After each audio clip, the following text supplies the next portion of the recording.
Hey guys, what's up? What's up? Coming to you once again from Titletown, USA, Philadelphia, Pennsylvania, because as you always know, you're going to hear this for the rest of the year until next February.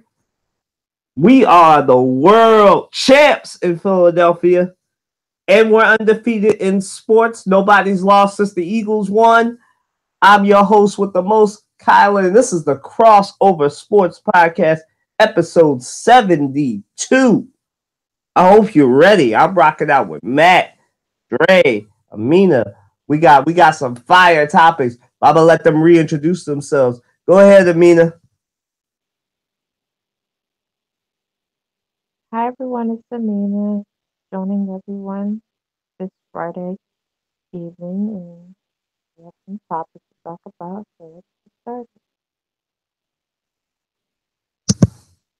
All right, Dr. Dre, take off. What up, though? This is Dr. Dre in the building. Just, like Colin said, man, we the team that's winning right now. Like, if you with Philadelphia, you winning. So just, buckle your seatbelt. Enjoy the ride.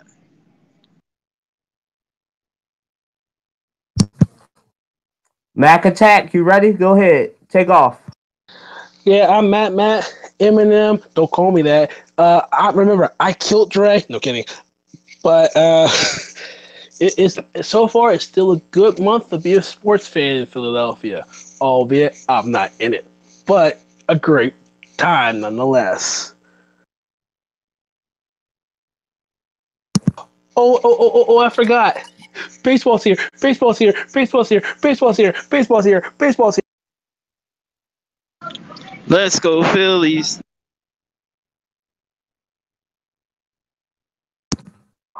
He's a little bit too excited, and Amina just said the Phillies lost the game. Be quiet, Debbie Downer. Uh, we have. It's only spring training. I know. You heard? We have some fire topics though, so let's get it started. All right, y'all. Y'all know how we start this, y'all, with our crossover hot takes. Um, this is where we get our pop culture in. It doesn't necessarily have to be about basketball, football, the sports in general, but we throw a lot of different things in. So this is where a lot of that mix comes from. My political, entertainment, media, all that stuff. This is our mix right here. Let's get it started. So, guys, was the All Star game worth it this year? Go ahead, Matt.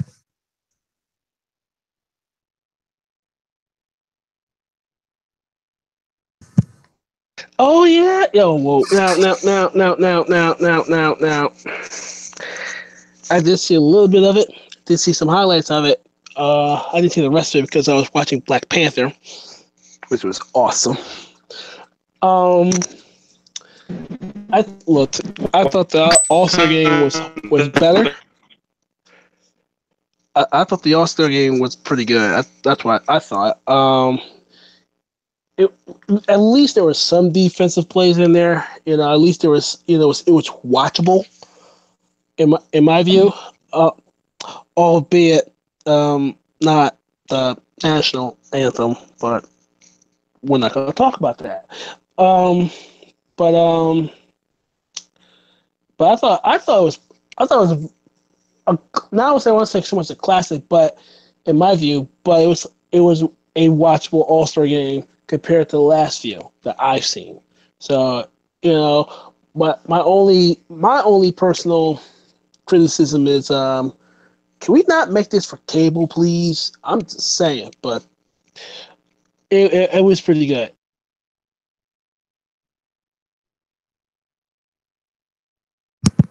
Andre, go ahead. All Star game was definitely worth watching. They mixed it up this year. They made it interesting. I like seeing LeBron against Team Stephen. Um, Maybe even mix it up even more next year and put like I don't know. I guess like the reserves make it their team. Somebody might say, "What? They barely made the team." I hear you, but it'd be interesting just to see.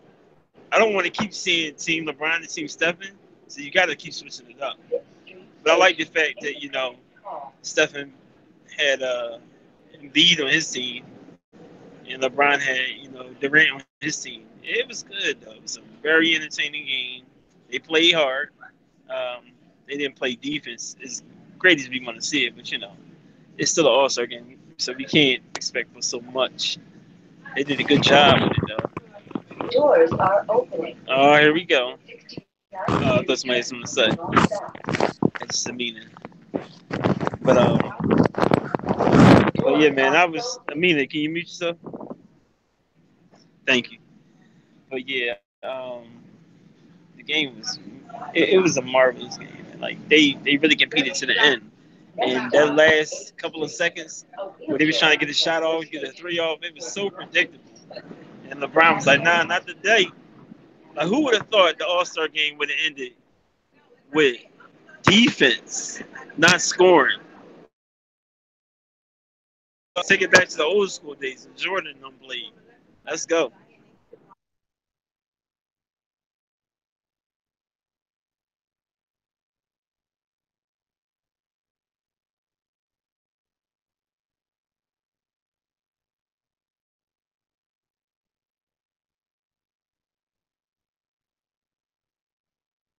Around reminding me that you. All right, go ahead, Abida. This year's All-Star game is just in a different format than it's been. They changed up the like how it was set up. So if What? Hush, because I'm trying to get it together. They tried to I can barely hear you. What? Can you hear me now? Meh, workable. Hold on. This year's All-Star game, it was great. They changed the format. I liked how they had it set up where they had captains and they got to pick who they wanted to be on their team. It showed how has really good defense. The game really was played based on defense, as it was mentioned.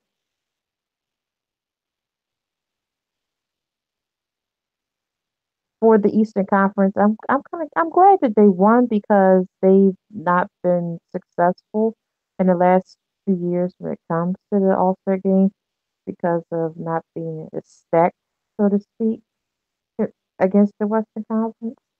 So they got more of a leeway. But it was a great game and it really got turned up after halftime got over. But I also would like to see for next year they could keep the format, but to pick a different captain for the East and the West and have it more spread out, where they get a little bit of this, a little bit of that from each team in the NBA, like so every team can be represented. But it was a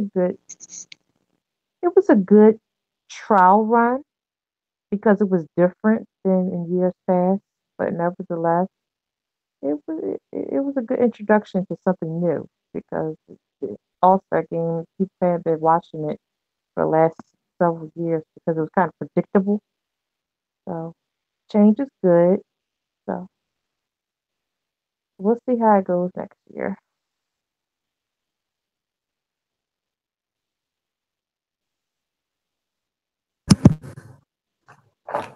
All right, y'all. Excuse the chewing in between. Was this All-Star game worth it this year? Yes, it was. Like everybody said, they experimented with something new.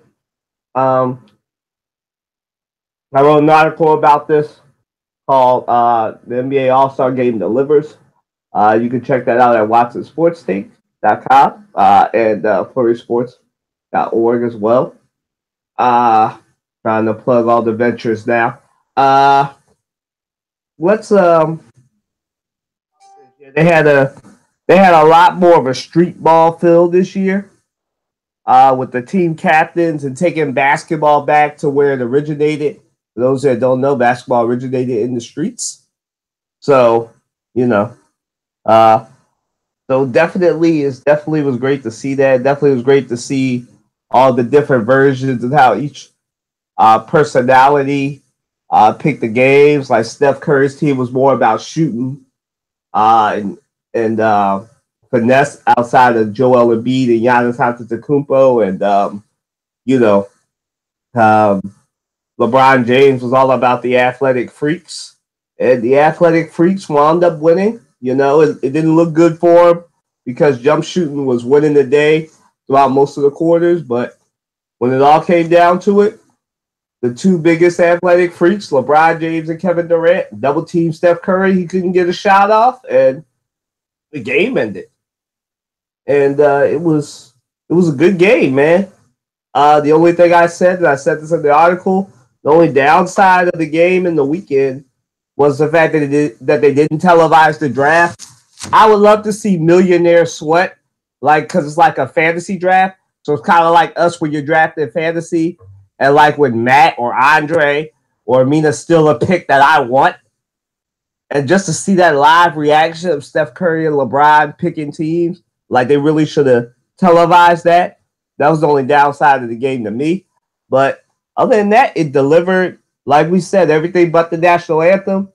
You know, it was a great game. I can't complain about it. Great game. It was the best All-Star game I've watched in years.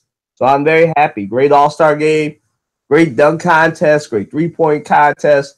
It was a really good weekend all around. So moving right along to the highlight of our weekend, what most of us went and watched, Black Panther. So guys, will the success of Black Panther lead to more black-led stories being told on the big screen? Go ahead, Matt. I'm mixed on that. And here's why. That reminds you, this is one of the first movies where, it doesn't portray stereotypical black character or situation. This is an actual black superhero, which, by the way, this is not the first Marvel black superhero. You have to go back to Blade, which was I think one of the first Marvel movies that came out and that's in the late 90s, early 2000s. Other than that, I'm mixed on it. It could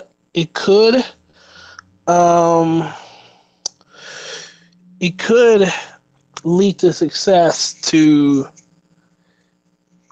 having more black-led stories, but you have to remember, we have never seen a black superhero who was the main character. We've never seen it, and this is really the first of its kind. And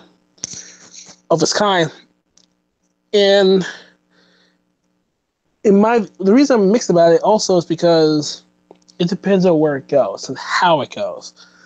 Now it's like the bar has been set. Now, if you want to get to this point, your writing has to be on point.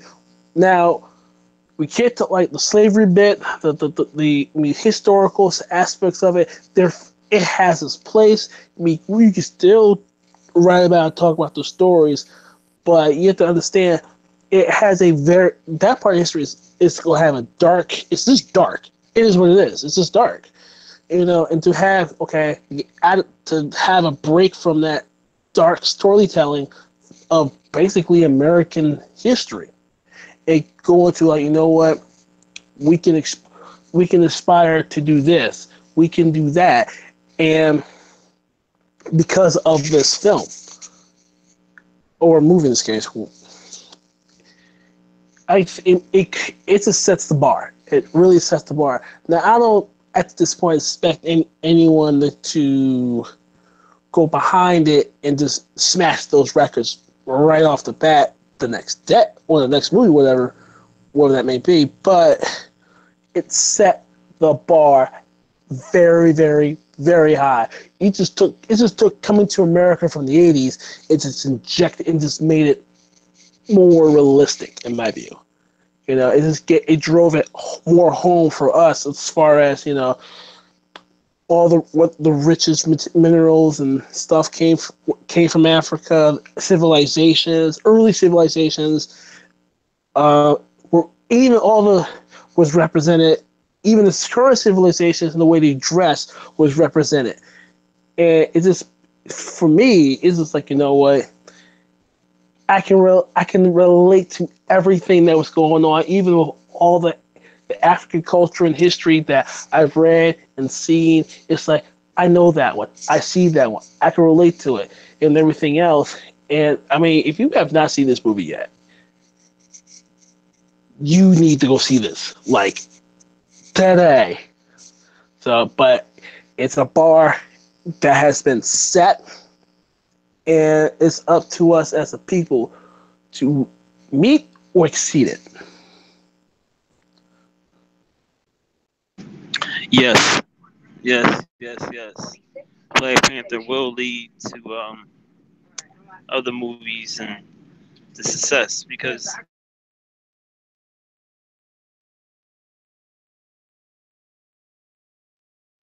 numbers, the number is never, but they getting crushed. Like the Clint Eastwood movie that came out, that's not going to do as well because Black Panther is just taking all the money, and like everybody's going to go see it, and rightfully so, they should go see it. Like if you see the movie, it's phenomenal. It shows an African culture that doesn't rely upon anything but itself, but the people. And the people are intelligent, the people are smart. It's an all black cast. We've never seen an all black cast. And like Matt said, be without the stereotypical roles.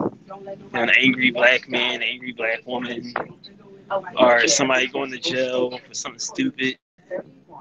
Like we've seen those roles over and over again. Like we had a young black girl be a scientist. She's inventing, inventions that that haven't been born yet on Earth's community. Like you seen it with the tribes, and even with um, Michael B. Jordan's character. His heritage, and he wanted to get there. How many black people can say they truly want to get back to Africa? They start talking about Africa, then they start talking about the negative tones of Africa, the wars that's going on, the apartheid, the things of that sort. But with this Wakanda, it's a totally different level. Like I just can't wait to see it again. I was so happy to go see it the first time, and it No was just everything spoilers. I expected it to be. I didn't spoil anything. I just it's enlightening. That's all. But I don't care what color you are. You should go see this movie. It's a great movie. It's full of action. It's full of comedy. Like the comedy was brilliant because you never knew it was coming. That's the great part about it. But it's an awesome movie. Like everybody, hands down to the cast, the director, everyone involved. And shout out to Stan Lee. We got to give Stan Lee his props. The fact that he embraced African culture. Everybody doesn't embrace our culture.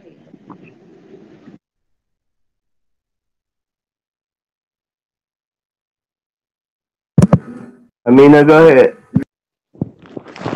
Y'all hear me? Yeah, you're good. Go ahead. All right. Concerning the movie Black Panther,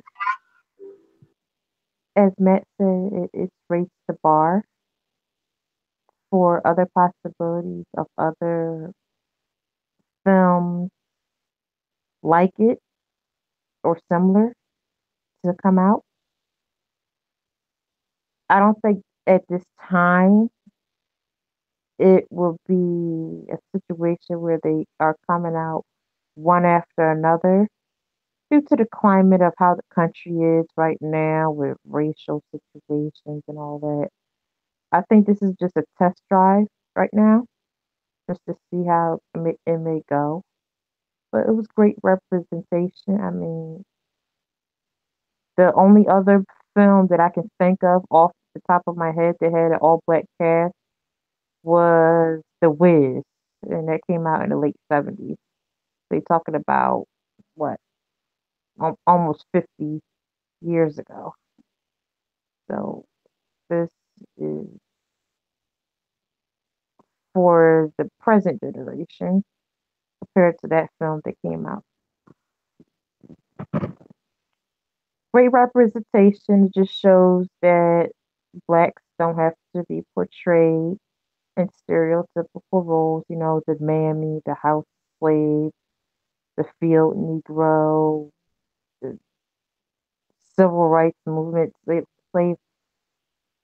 I also believe that this film came out in response to how our people have been expressing over the last several years, or even more than that, on social media, blogs, and other places on the internet. How people are tired of seeing black slave movies.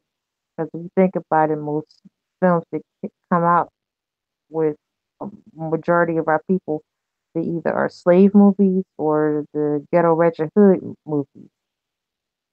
And this film was neither one of that. So it was groundbreaking in itself, and how it made money that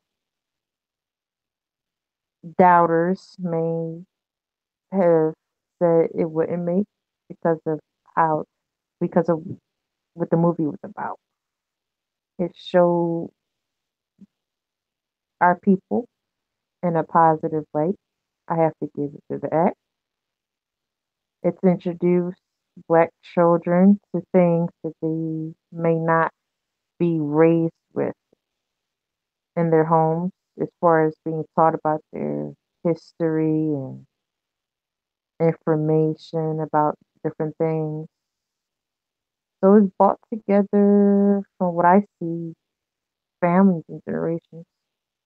Got the grandparents watching it, you got the elementary school children watching it. So it's conversations that are being had about it. Have to give credit to the cast and everyone that had any part in this film for displaying black lives in the most profound manner, and how they didn't have to sell themselves short for a dollar bill, and just going out and letting their best light shine. I mean, it would be nice to see another film right after this, but I think it'll take another several years for something of this nature to come out. I mean, the last film, I think it was monumental, groundbreaking, was The Great Theaters, and that came out 2007. So comes not on a regular, but when it does, it leaves conversation to be talked about for a while. So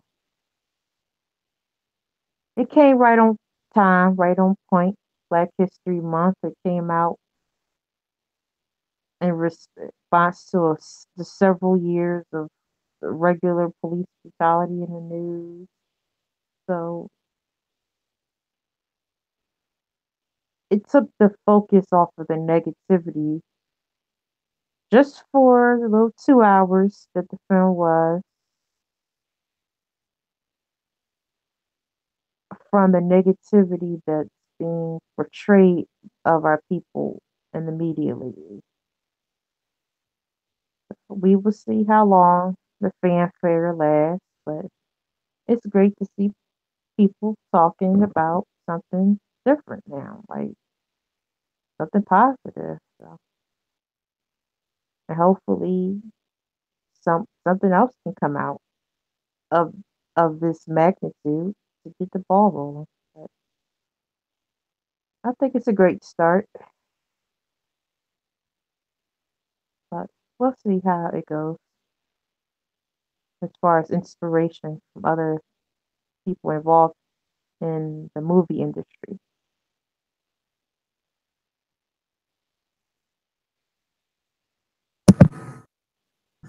All right, so let's see. What are my opinions? First off, phenomenal movie.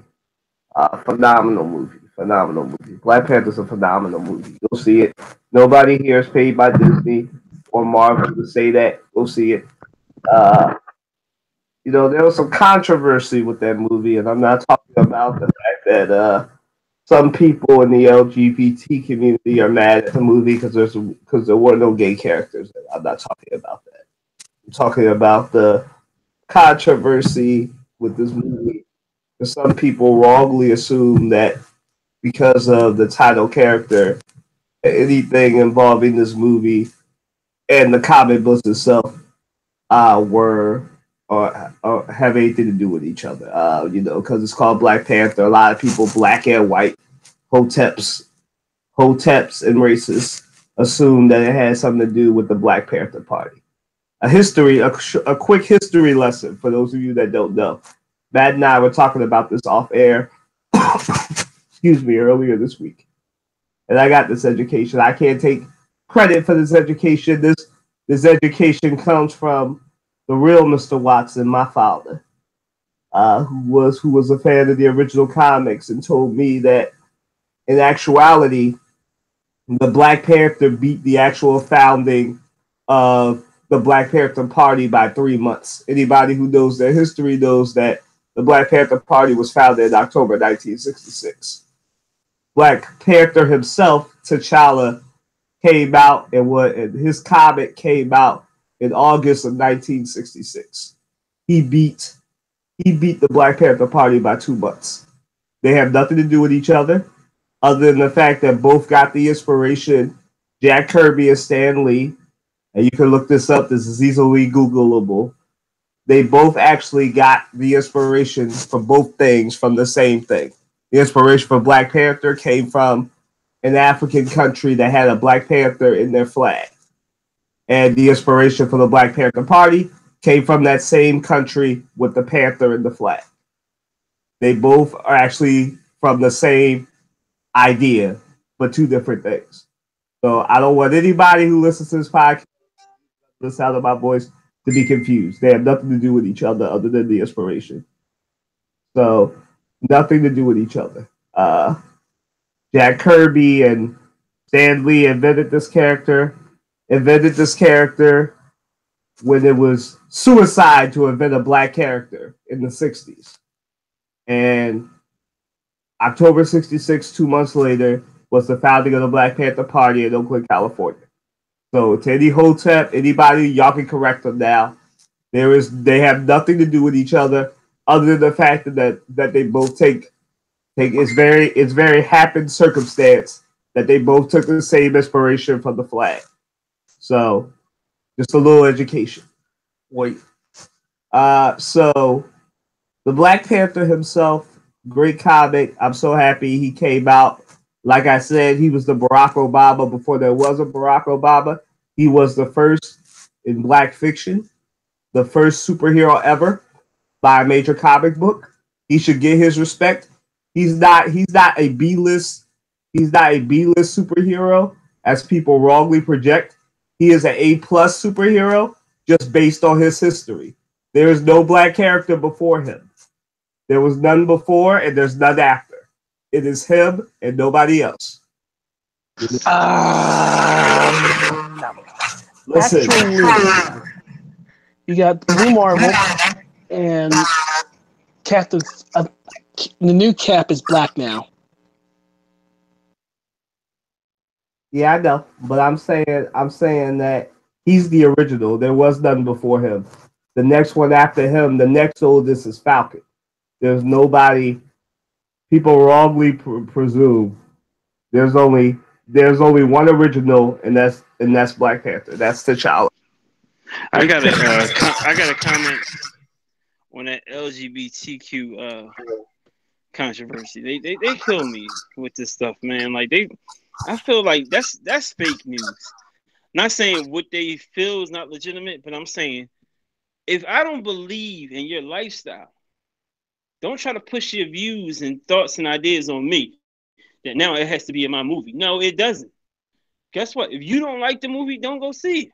If it's not enough representation for you. But not everybody is with your viewpoint of LGBTQ. So, if you got something to say about that, you can hit me at Instagram Dre Terry, and we can have a conversation about that. But I'm not afraid to stand up for my faith and my beliefs. And I'm sure they feel the same way as how they portrayed the movie. They weren't trying to offend the LGBTQ community. They just be looking for a fight sometimes.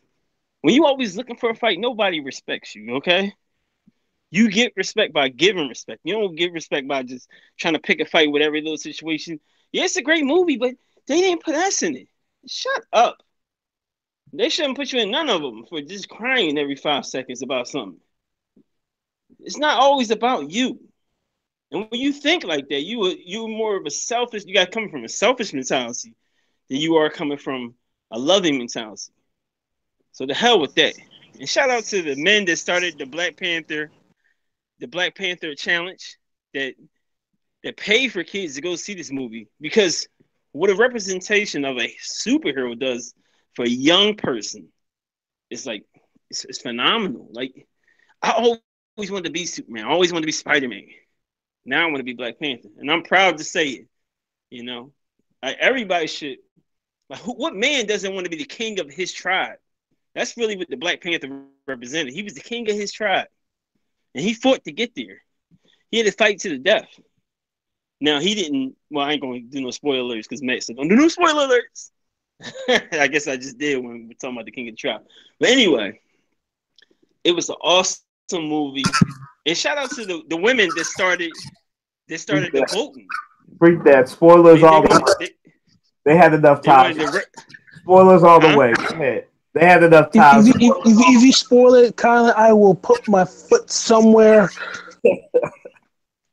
Shout out to the Black women that started voter registration due to Black Panther movie, because they knew it was gonna be large crowds.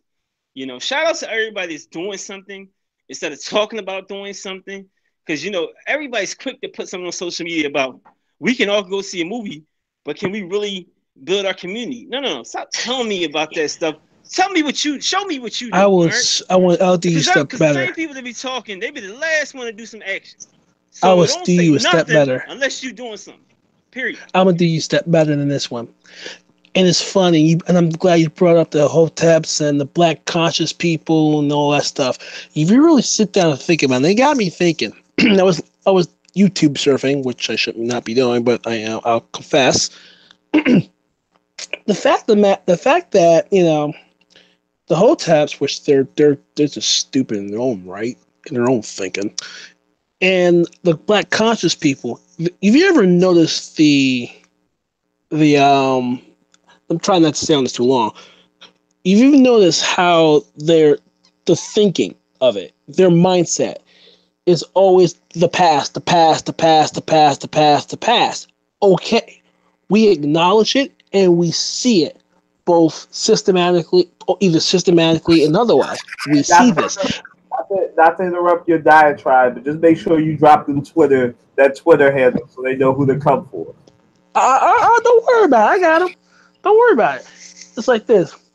It's easy to complain about a problem. It's easy to complain about what's going on around you, in front of you, or away from you. It's easy to do. What's hard to do is to come up with a solution and implement it. Okay? You're getting your ass kicked in whatever it is you're getting your ass kicked in. You better either you can cry about getting your ass kicked, or you can do something about it. And seeing as though that, okay, yes, this movie is going to break a hell of a lot of records, right? I mean, yes, you got people dressing up for it in the African gear and coming to America gear. You knew this was coming. But yet everyone's complaining about that. Wait, hold on. Star Wars, everybody dresses up. Star Trek, everybody dresses up.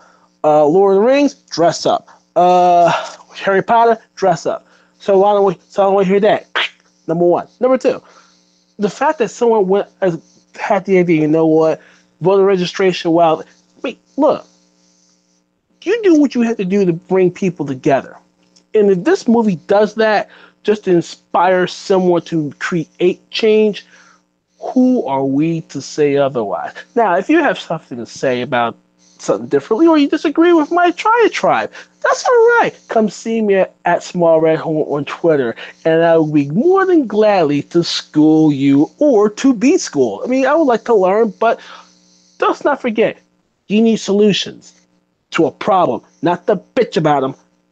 Work on them. Let's move on. So yeah, the close representation is very important. I am so happy with this movie. And guys, we have another chance, another black movie, not with a mostly black cast, but a movie that's coming out that's directed by a black woman is out next month. We have a week to get ready for it. A Wrinkle in Time. Support Ava DuVernay. Support Disney. I know some of y'all hate Disney, but I'm gonna need y'all to get rid of your Disney hate because this is back-to-back months that we got something history. This is the first big budget movie led by a black woman.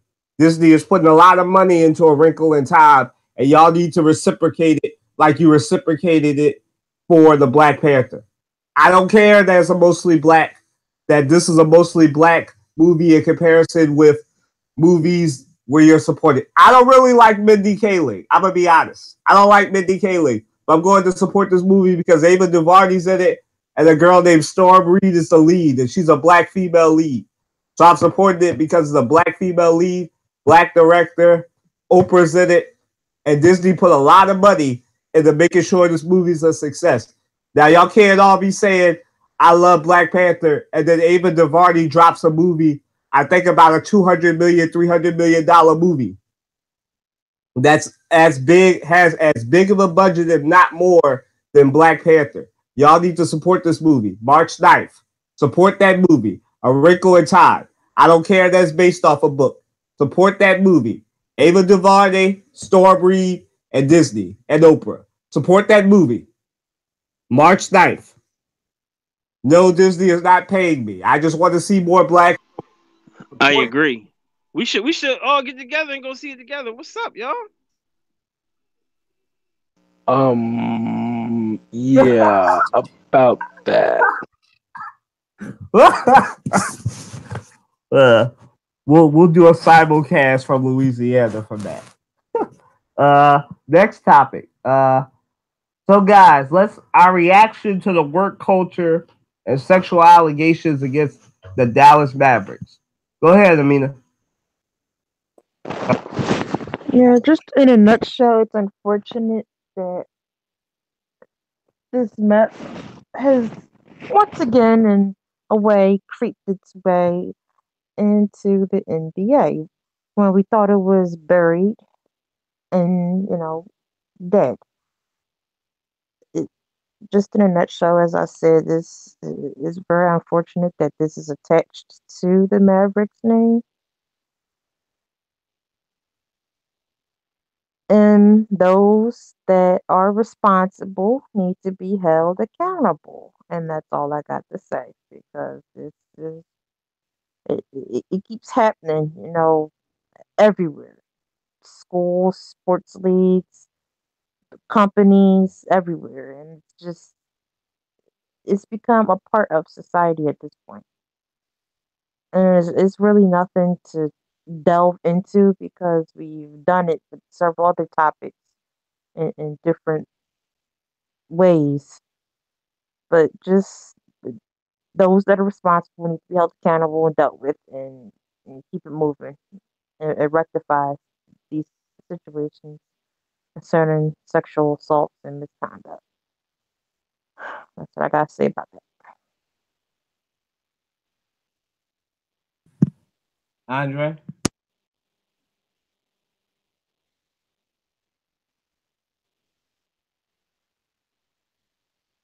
Yeah. So if we were to stop this, we would have to blow up the country. Seriously, it's ingrained in our history.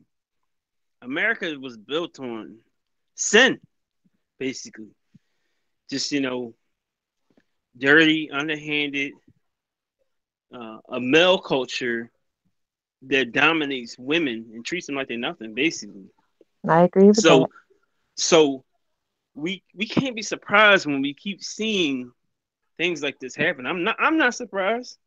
You know, the more thing I'm surprised about is how long it took for it to come uncovered. That people still live in fear of their positions, their I don't know, I guess their career or whatever you want to call it, their social status.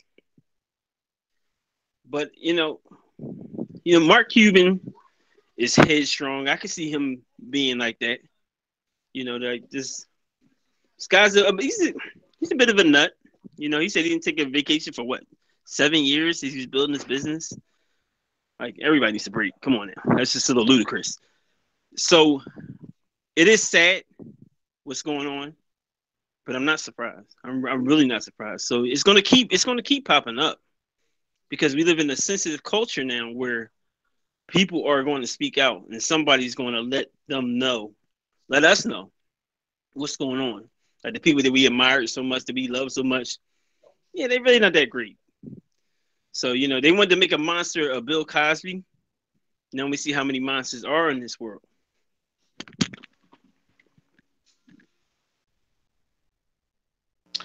All right.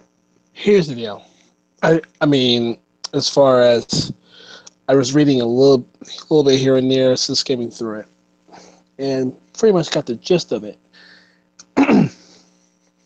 As as a leader or a head of a company or CEO of a company, you have to literally create an atmosphere that you want to have for your company or whatever. What's been going on in Dallas, for me, this is mind blowing. So, to, I mean, as so many allegations about just the workplace in general. The workplace I did read a little bit on it was the fact that just going to the locker room was a place of literal solace, peace, if you will. Only to go back out, it's like, ugh, I gotta deal with this BS again. So, as as far as the the culture itself, I mean, it is hard to speak up and say, look, there's something going on here, it needs to be changed because, you know, the fear of losing your job is can hang over your head and the like. So, in short,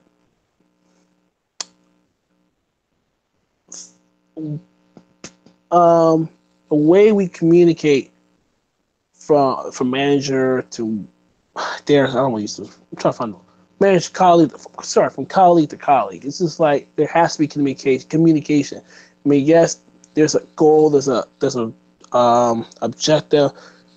And my thing is this: if you want a team atmosphere, you have to create it. If you want to build, a cohesive whatever, it starts from the top. Leadership, everything starts from the top. Everything. And if you run in a zoo, if you're not taking care of what you need to take care of, you're basically running a zoo. It's basically you're running an insane asylum, and the patients are running the spot. And basically that's what's going on in Dallas. The pretty much the insane is running the insane asylum. That's what's going on. And I'm looking at, wait a minute, why is nobody going to Dallas? What's going on here? Now I see why.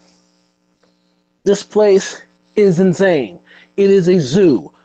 I can't even picture myself, even me as a player or a coach, wanting to be there. mean, yeah, Mark Cuban's crazy. I mean, literally crazy.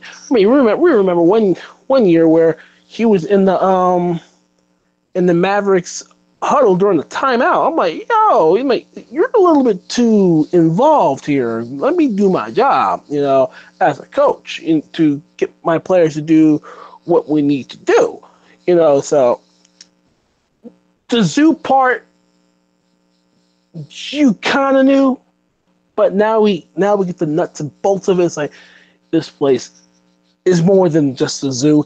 It's an insane asylum, and the insane person is running the whole show. So, and plus, if you have not had a vacation in 7 years, you done lost your damn mind. I mean, you need to rest somewhere. I mean, I understand your go-getter attitude. You want to do this. You're hungry. But I'm gonna tell you right now. Look, the best food tastes better when you rest for a good period of time, instead of your usual 6 to 8 hours.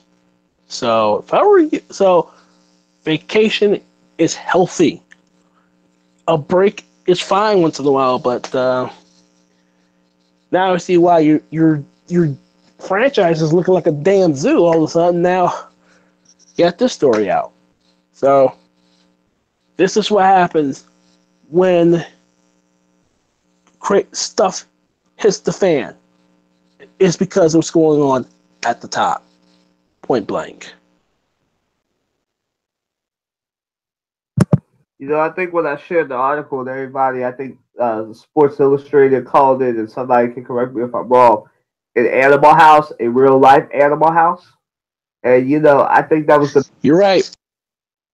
That was the best way to describe it. I mean, in reading the Sports Illustrated article, by the way, shouts out to Sports Illustrated and the writers. I know it's hard, especially in the NBA, to break stories like that, especially in the NBA and on a powerful owner like Mark Cuban. So shouts out to all the writers and the team at Sports Illustrated who made that story happen. It's a shame. It's a shame. It's a shame what's going on in Dallas. It's a shame that essentially it's like, and my apologies to any fans of this particular network that listen and stream this podcast. Thanks for your support. But it kind of sounds like a Fox News network moved to Dallas, like was in the Mavericks. It's like Rupert Murdoch is running the Dallas Mavericks, because just what everybody was saying in those stories, and the fact that, the article even pointed out, like, these are only the women that we can confirm based on their employment with the Mavericks and what happened down there. These are only the stories that we can confirm. How many more unconfirmed stories do we have of that person just running around? And to the NBA's credit, they now have, this is how progressive the NBA is. They now have an anonymous line now where all their female employees or anybody can report harassment anonymously, and that's a great start. And I'm so happy that they're doing that, and it's great to hear and great to see. But the Mavericks, man, I don't know if there's any. I know they haven't done this since Donald Sterling, but I think they should seriously consider thinking about rewarding Mark Cuban, that if something doesn't change, that that he could lose his team, because this is an embarrassment for the league. Like, I'm used to hearing this from an NFL team, a Fox News team. I know nothing should surprise us anymore, but there's some things you just don't expect. And they hear this about one of the franchises that won a ring recently, in the Dallas Mavericks, and it's like Matt said, it shouldn't surprise us, but it does, because they won in 2011. Yeah, we don't really hear about this in the NBA. 7 years ago, we don't really hear about this in the NBA. We don't really hear anything about NBA players doing anything. Not saying that they don't do anything, but you don't really hear about it, right? And for an owner to have a franchise in which you essentially got a Fox News level environment in the NBA is embarrassing in the league, to the league, and the last time the league was publicly embarrassed, I know Matt, Andre, and Amina and I remember, was the Malice in the Palace. And when they had that, they changed. Y'all remember NBA players used to be able to wear hoodies and sweatpants. They can't even do that anymore unless they're on the floor. They instituted a uniform code. They said that no player could ever go in the stands in their lives and still play in the NBA. They instituted so much. They've got to do the same dang thing to Mark Cuban. Excuse me. And the president, I forget his name, but in the president, I think he left in 2012. But even still, they need to do something to him too. Because if it was a player, we'd have all this new stuff coming in. They'd probably be wearing a new uniform. But because it's an owner, they're going to try to sweep it under the rug. I'm not saying the NBA will do that. But because it's an owner, they'll try and do a different standard. No, everybody needs to be held to the same standard. Moving right along to our next topic. Excuse me. To our other big story that broke in the NBA.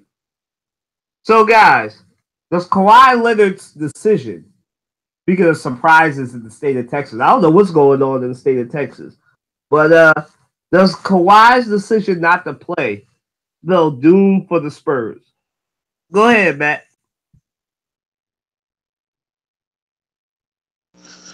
Let me tell you something.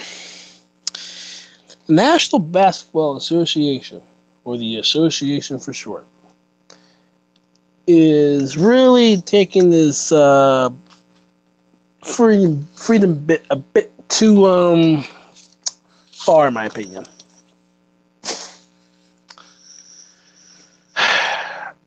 Let's put it this way. Again, it's one thing you're hurt. You're hurt. I mean, there's nothing you can say about that. There's nothing you can do about that. If, you have a season-ending injury, you have a season-ending injury. The fans can live with it. The organization can live with it. It is what it is. But I've never heard anyone pull themselves out of the lineup for the rest of the season. I have never heard of it. It's absurd to me. It's, dare I say, pretty much damn near blasphemy. Hold up, Matt. Not to cut you off, but yes, you have. His name is Markelle Fultz. Yes, you have.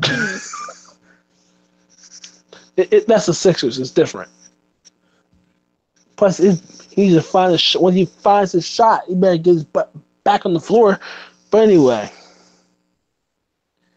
I have never heard. I mean, honestly, I've never heard or seen something like this. It's one thing where, you bench your players because of a back-to-back, or you bench your player or you sit your players down for a whole plethora of reasons, which in my view is silly.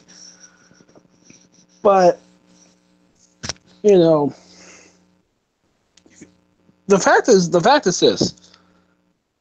It's unheard of. It is unheard of, and you want to sit yourself down for the rest of the season. It's unheard of because of injury. I may have caught up on it like I should, but depending on the severity of the injury, if you're looking to say, look, if it's preventative, it's one thing. But if you're trying to say, you know what, but if it's not preventative, we got a problem. I got a personal problem with it. So my thing is simply this. This is how I feel about it. If you're waiting for the playoffs, I have no respect for that, because you're about what 50. You're about what 30 some odd games. You have 30 some odd games left to go for the season. 30 some odd games left to go. 30 some odd games left to go. And you're going to sit out for the rest of the season for what? My thing is simply this. I got cap space to worry about. And if I can trim the fat off that cap space because of this, I'd do it. Find a way to cut the cap, cut the fat, because I'm trying to win. If you want to prevent your injuries, prevent your injury at home, but don't do it on my dime. That's how I feel about it, because this is ridiculous. All right, it's just ridiculous. I'm trying to win. I'm trying to beat Golden. I'm trying to take Golden State and stuff it down their throats. Okay, that's if I was San Antonio. That's what I want to do. Is try and do the best I can. You trying to do what? You heard exactly what I said. Don't play me. You said what? You heard exactly what I said. If I'm San Antonio, right, my goal is to beat Golden State and put my foot down their throats by any means necessary.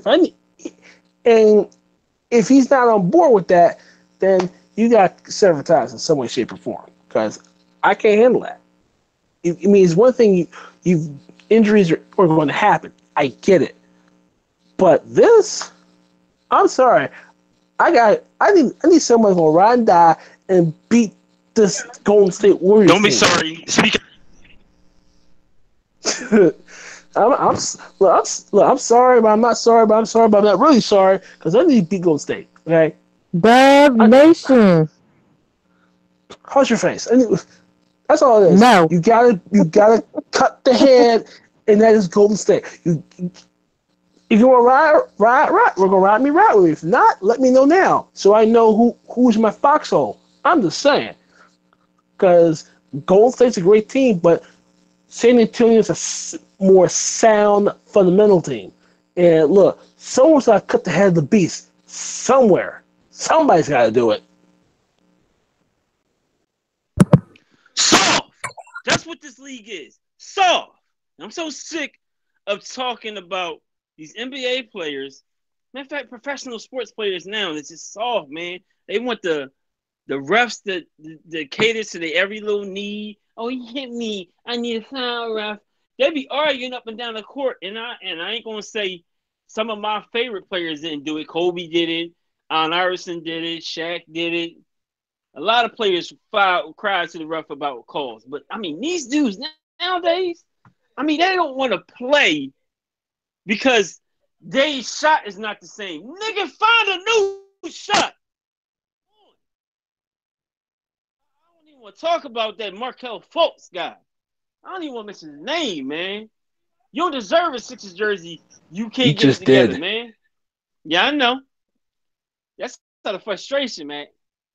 Oh, and Kawhi Leonard, you soft, man. I always knew it was something suspect about you. Like, what in the world? Like, you made it to the NBA. This is people's dreams. Some people would die to get there. Literally, they would die. They like, listen, man, just let me play one game, man.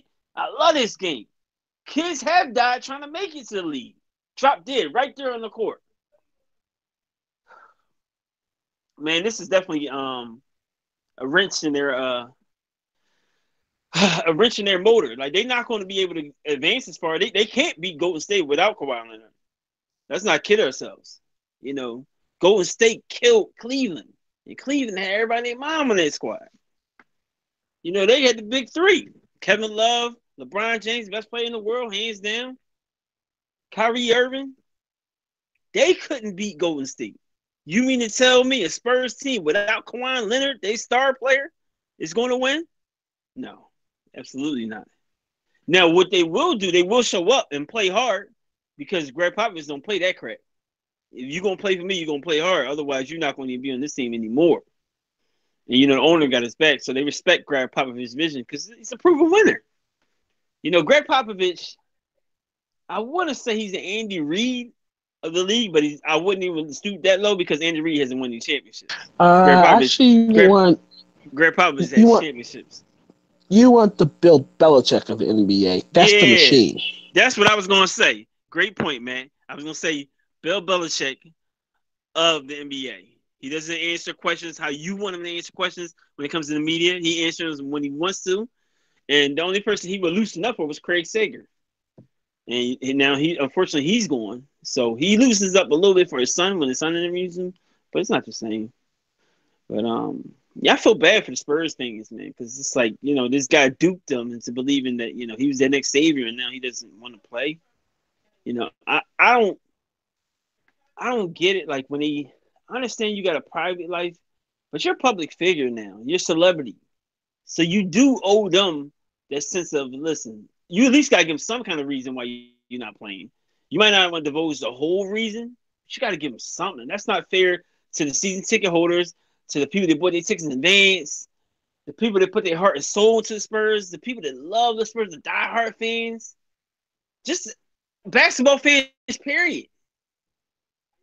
You know, like we bought in to Kawhi Leonard train or whatever you want to call it. It's just not fair, man. Like be fair about it, B. Let us know what's going on. You can't just, it's unspoken reason. No, no, it's not cool, man. It's not cool. You know, players like this shouldn't be in the league anymore.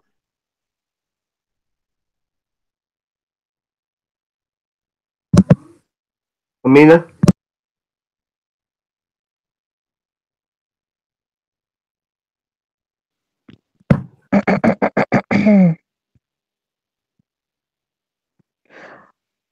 Spell doom for the Spurs concerning Kawhi Leonard. They're in a rough patch, and they've been in a rough patch for the past 4 years since they won the finals in 2014 against the Heat. Kawhi Leonard, he doesn't play like he once was. He was once a dynamic player in the NBA.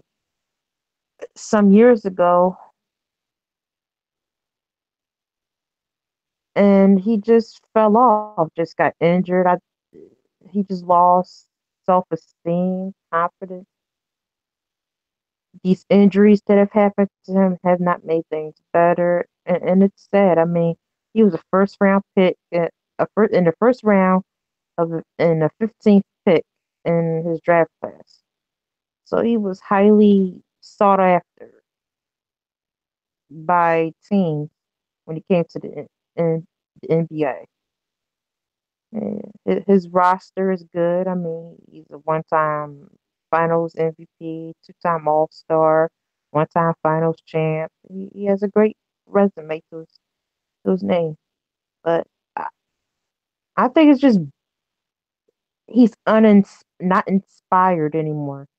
He's not inspired anymore. He's been on the Spurs for 7 years now, and I think he's just ready to go. I mean, some people try to be on a team, just one team, their whole career, like Kobe, and some people try to do that, but they end up not being able to replicate that for whatever reasons. But he he he he no longer wants to play on the team, and it's obvious.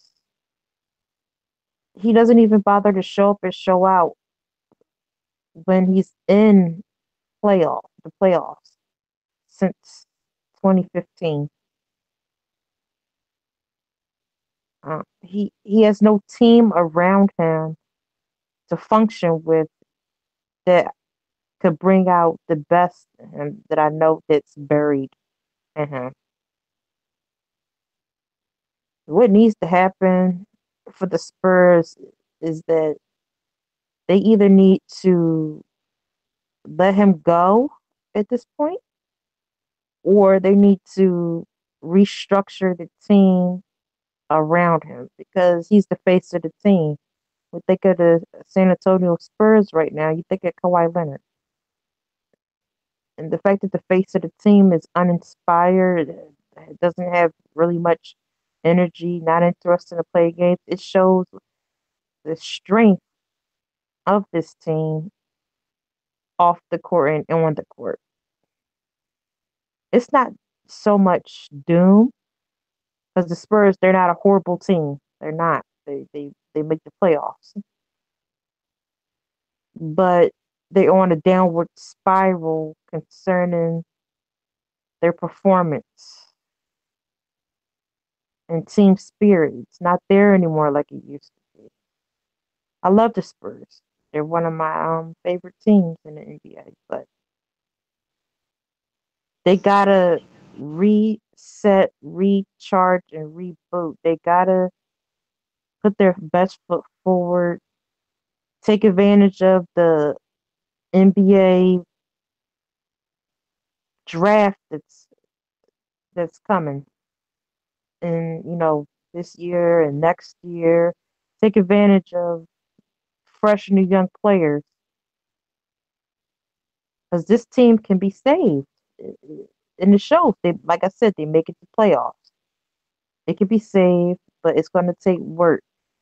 And it's going to take people to get out of their personal feelings that are part of the Spurs organization and realize what they have going for them, which is success and which is known success. A team that's won the finals 5 times in the last 20 years. They can do it. They just have to get out of this dark cloud that they're in. And Kawhi Leonard, he needs a serious counsel given to him as far as his future in the NBA, whether he stays on the Spurs or he goes elsewhere. But he has talent that I know is buried up in him. It just needs to be brought back out. But it's not a spell doom, so to speak, for the Spurs. They're just in a rough patch. And the rough patch can be sewn up and they'll be good as new.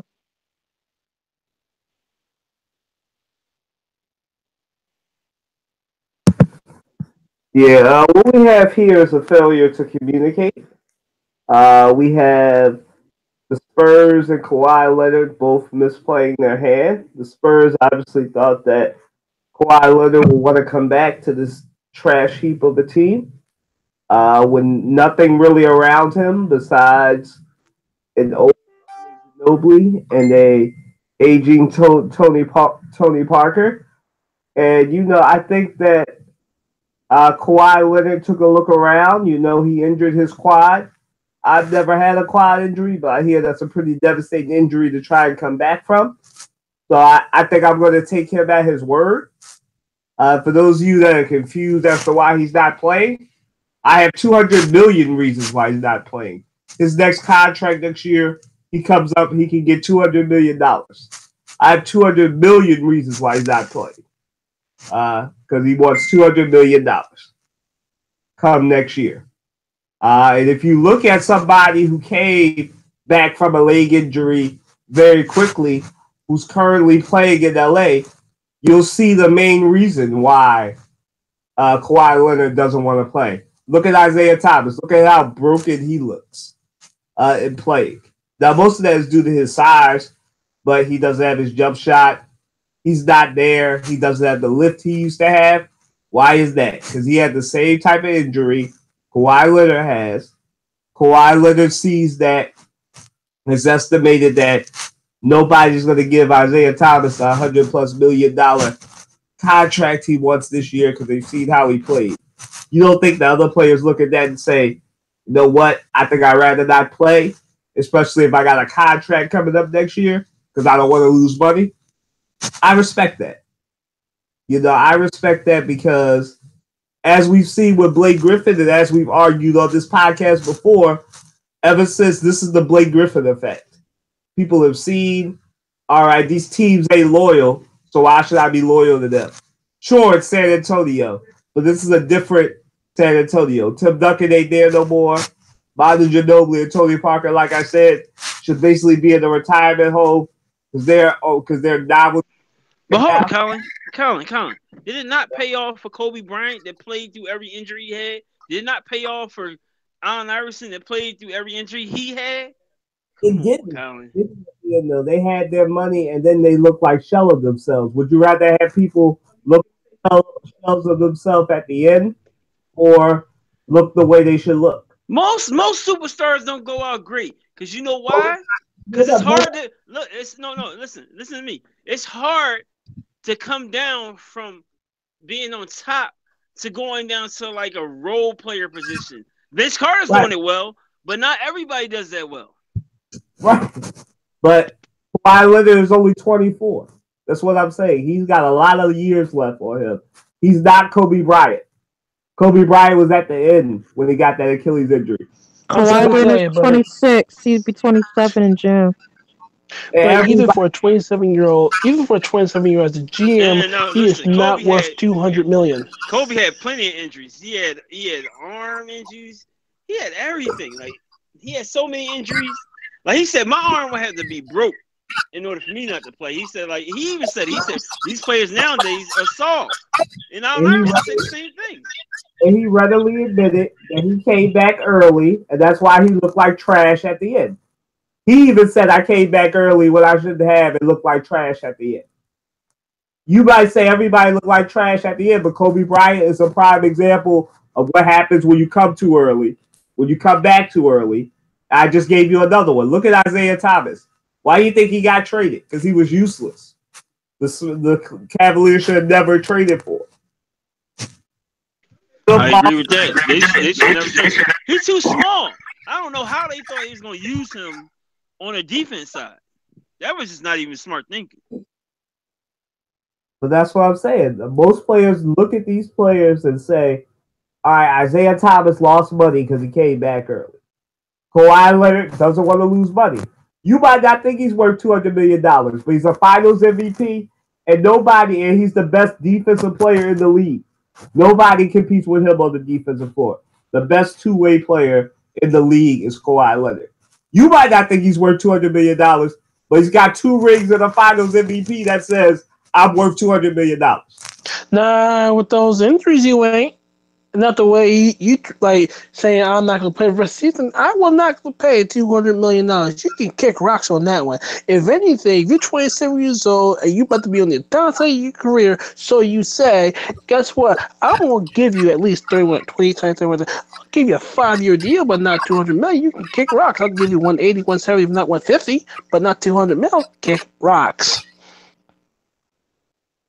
He's got $200 million because he's only been with the Spurs. He's in his 6th or 7th year. So he can get that extra year, the $200 million. That's what he's going to get. He's not going to get it from no other team. I'll tell you that right now. No, he'll get it. He'll get it from the Knicks. He'll get it from the Knicks. He'll get it from desperate teams that like his name. Don't get confused. He'll get it. But he'll be better off getting it in San Antonio. This is what's going to happen, man. What we have here is a generational thing. Greg Popovich wants him to play. He's looking at Isaiah Thomas and his next contract, $200 million, and saying, I'm not playing until you put something around me. Because let's be real, I like the Spurs, but what do they have currently playing for them? If you're Kawhi Leonard and you see that, like I said, you're playing with 2 novelty acts and people whose name none of us can name. Who can name the Spurs starting 5 on here? Let's be real. We're all NBA fans, and none of us can name the Spurs starting 5 right now. Yeah, you got me there, bro. Outside of Manu Ginobili, none of us can name the Spurs starting 5. Exactly. That right there is why he's not playing. Name the starting 5. Name it. You know? That's the problem right there. I'm not gonna blame somebody for looking around and saying, you know what? I'm going to keep my money. I'm coming back from a quad injury. I don't want the whole team and the whole city on my shoulders. I don't want to look like a mess. I can respect that. At least he's honest. Like, he's not like the Spurs who are all like, you know, he's been cleared since October. All right, Ed, what you doing for this man? See, I blame, it's 50-50 to me. It's 50% him, 50% the Spurs, because it's the Spurs' job to stay afloat and make him want to play, right?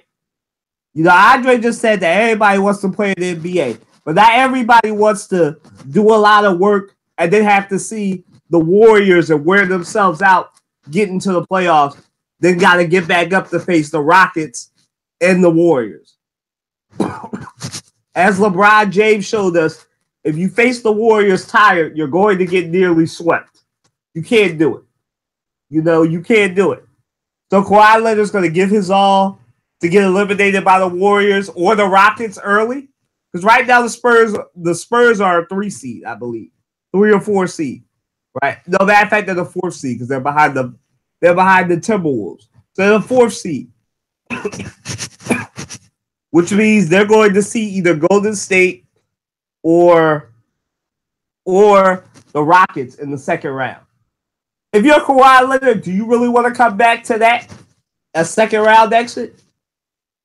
I mean, let's be real. I like Greg Popovich, but he's on his last legs too. This is literally, he's in his final years of coaching too. And right now, for the Spurs, you're getting close to that moment where you're either going to pick your young superstar or your oldest dirt coach. Which one are you picking? That's where we're at right now with the Spurs. The Spurs and Kawhi Leonard have, have terribly misplayed their hand. And that's where we're at right now. I must correct you. The San Antonio Spurs were 3rd. All right, well, thank you for that correction. But either way, they're most likely going to end up seeing Golden State or Houston in the second round. So, again, you either play... Probably not. Probably not. If depending on how the Cards play, probably not. Because here's the thing: if things play out the way they're playing out right now, this is a long shot idea, but bear with me on this one, right? San Antonio's 3 right now in the conference. Golden State's 2, Houston's 1. Oh shoot! Back up. Let me back up for a second. Houston's 1 right now. Golden State's 2, San Antonio 3, Minnesota 4, OKC 5, Denver 6, Portland 7, NOLA 8. Right? If playoffs were in right now, they would play Denver. Now, yeah, possibly, chances are you're right. They're gonna play Golden State in the second round. If things stay where they are right now. Let's not forget this.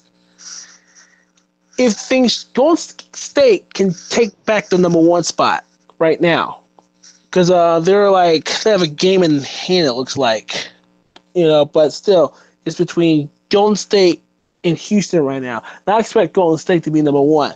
Now, if Golden State goes number 1, then chances are Houston also will give them problems. And I mean gigantic load of problems. So take your pick. Pick your poison between Houston and Golden State. Depending on how it plays out, you may see a second round exit either way. Depending on how it plays out, but either way you look at it, there may be possibly a second round exit if Kawhi Leonard somehow, some way, turns his brain on and starts playing again. But other than that, you have a point. There may be a second round exit, but it's not going to be in the hands of Golden State if the things stay the way they are right now. But I think, if anything, it's probably against Houston. Now, if they beat Golden State in the Western Conference Championship, I can eat that better. Oh, that'll drive me nuts. But I can eat that better versus a second round exit versus Golden State. I mean, if it's in the hand of Houston, I'll eat that better. But as the way it stands right now, I don't see a second round exit against Golden State. I see in the Western Conference, but anything can happen. All right, so moving right along, I don't know what happened to Abida. We're gonna get into we done talked the Kawhi Leonard thing to death. We're gonna get into your baseball hot stove, Matt, and then we'll get a couple more questions. Oh, it's not the hot stove anymore. Welcome to spring training.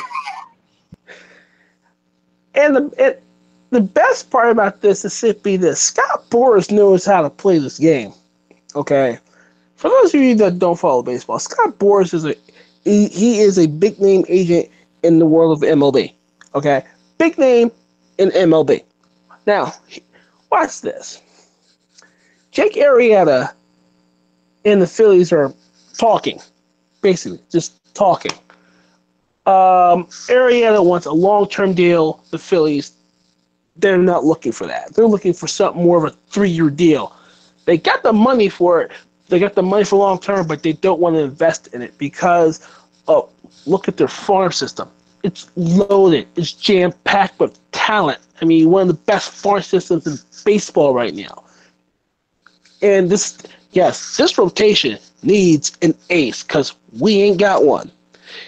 I admit, like I said in this podcast earlier, I wanted Aaron Nola to be that number one ace, but it just doesn't look like it. I mean, I will like Vince Velasquez. Mute yourself, dear. I would like Vince Velasquez to be a good number one, number two, but he has injury issues. So we need a number one. And like Jake Arrieta would fit the mold just right, but it's up. But again, it's Scott Boras we're dealing with here, so who bleeping knows? I know. I gotta double check. JD Martinez he's in Boston now. He's in Boston after coming off the free agent list. So he's on the move from Arizona to Boston. Now, as far as the Phillies, I know the Phillies lost today, but it's spring training. Who gets their rat's ass? But the point is, again, watching spring training, I'm watching how new manager Gabe Kapler is going to use his bullpen, how he's going to manage that team, and also how the I can't think of the word right now. I'll start it.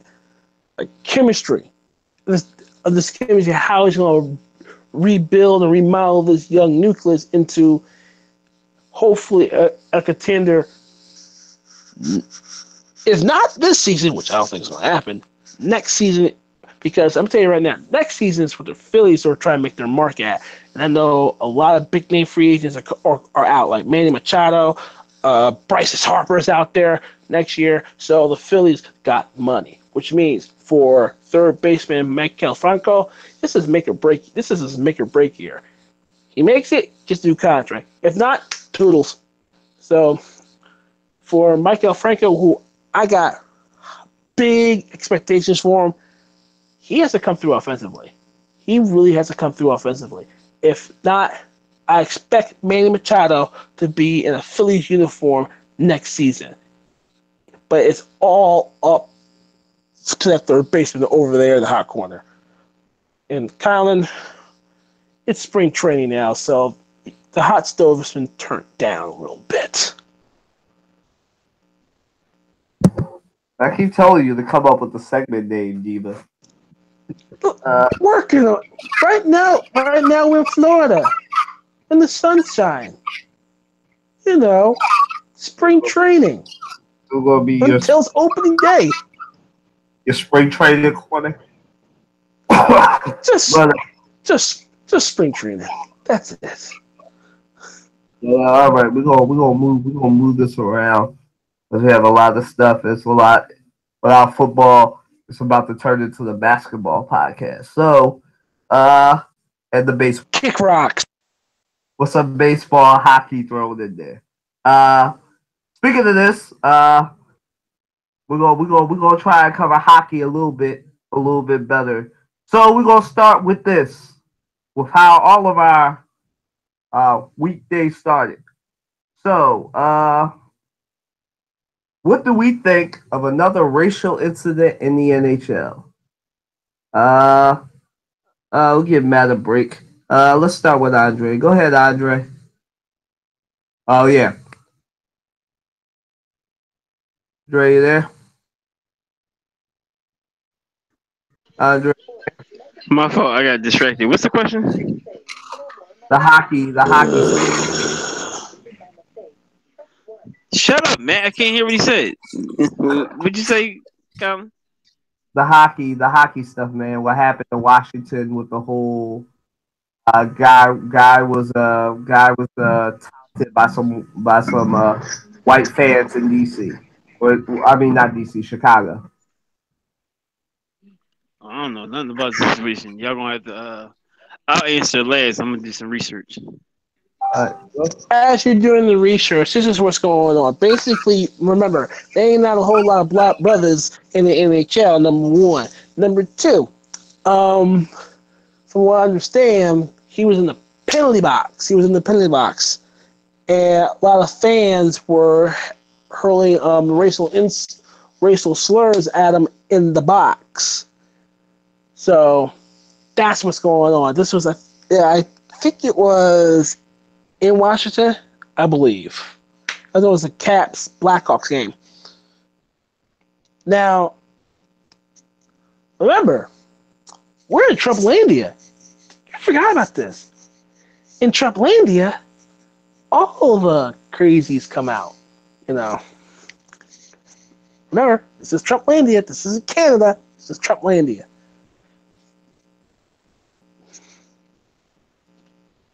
So, so what happened in man, first of all, I don't care who you are. You should not even have to be subjected to that nonsense in the first place. It should not be tolerated. No way, no how. And for any brother to deal with that type, to deal with, for anyone to deal with that type of racism is unacceptable. And this is not the first time it's happened on the ice. Uh, Wayne Simmons got heckled overseas. He was called a monkey. I remember, I think it was like 2000, early 2000s. Game was already over, and a fight broke out. Obviously, it's hockey. What do you expect? But a racial slur was hurled at someone, and mind you, the game was already over. You know, this is nothing. This is nothing new in hockey, but this shouldn't happen regardless. You know, and as far as that is concerned, this is unacceptable, plain and simple. And it does hurl a very mean big black eye to the sport itself. So I got no love for whoever said that. But I tell you one thing. The NHL got got a lot to do when it comes to has. Oh gosh, can't the words. They they got some work on their hands. Bottom line.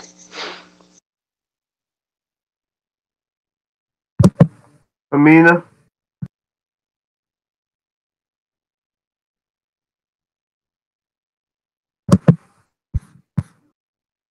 Amina, Uh, yeah, I'm here.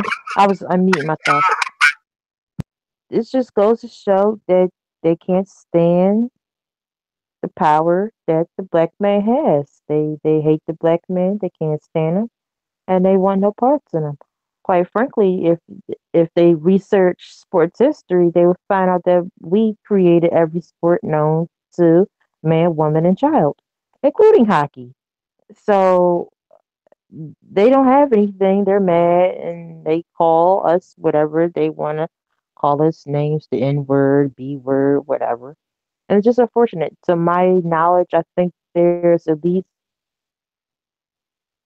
roughly 30 black men in the National Hockey League from an article I saw. I'm not too sure, but that's a low amount for an entire sports organization. And it was rather personal. I mean, he was minding his own business, doing what he do, and they just hurled these insults at him. And some of them were racial. And it's disappointing that this happens in society today. People's jobs, schools, street, social media happens everywhere. They can't stand a black man taking over every avenue that's out there. I mean, black man, he's wonderful, but it's messed up. But it goes to show that they hate us. They hate the melanin. They hate what we do. They hate that pizzazz that we have about us as people, so to speak. And they just don't want to see us, succeed. But the National Hockey League, they need to do something because this isn't the first, second, or third time that something of this nature has happened in recent memory. And it's becoming a pattern of a situation that needs to be handled. Because if it's not handled, it's going to escalate and people are going to eventually not get verbally hurt, but physically hurt. And we don't want that. So get it handled and get it handled immediately. And that's what I got to say. And, more power to the brother that's in the sports league where he's one of roughly 30 black men. So,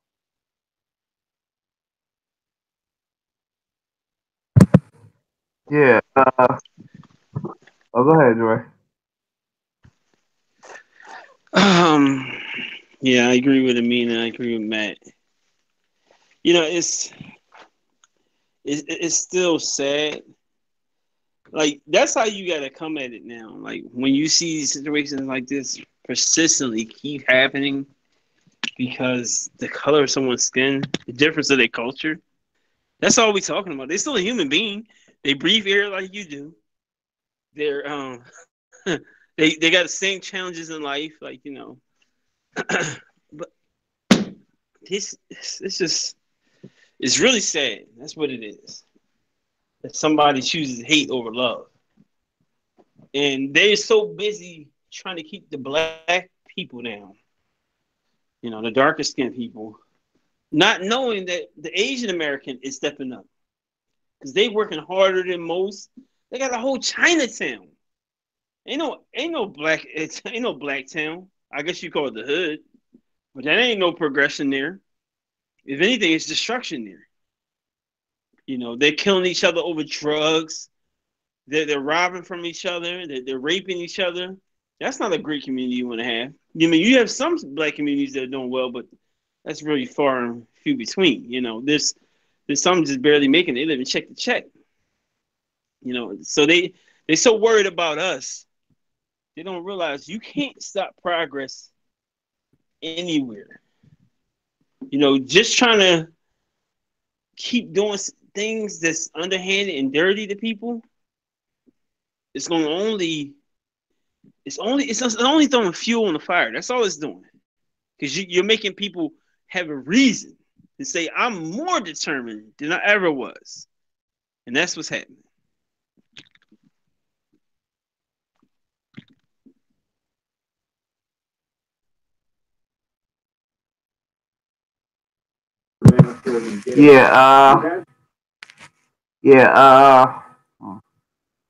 Y'all really took most of the points. Matt, Dre, and Mina really killed it. But yeah, man, this just shows that we can't even be great, even in a sport that you know isn't really for us.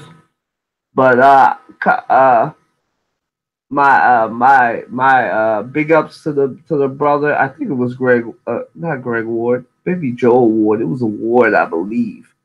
Uh, who had this happen, and it just shows, man, that hockey still has a long way to go.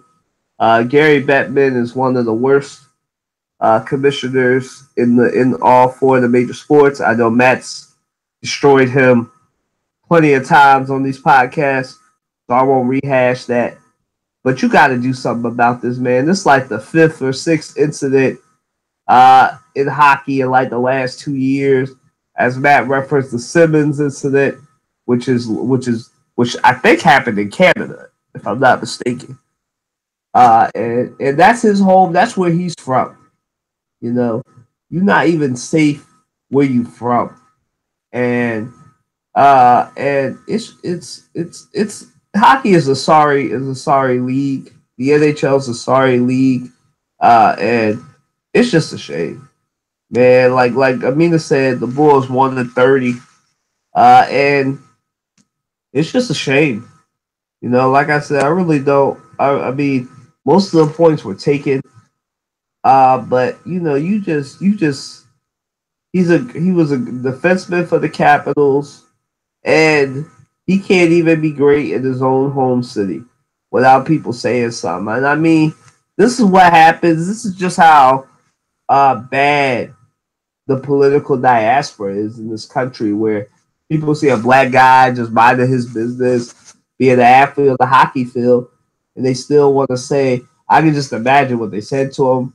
Probably shouted the M word at him, said a couple of other things. Might have thrown in some "Make America Great Again" and some other stuff, and it's just horrible. And we just need to do better as a country. That's all I can really say. We need to do better. No matter what the political waters are going in this country, people should be able to be relatively free in their place of work, especially when they're putting on a show for you. And you shouldn't be doing that. And it's just a shame. I hope the NHL bans them. I hope some good comes out of this, because hockey definitely needs to do better. So moving right along to let's see, we got a couple of stuff before we get back to basketball. Uh, so let's hit. So one of our great Black Olympians, Shadi Davis, will be. This will be his last Olympics. So yeah. So what is the legacy of Shadi Davis? For those of you that don't know, he's an Olympian, an African American speed skater who's won a couple of medals. Go ahead, Amina. What's the legacy of this man?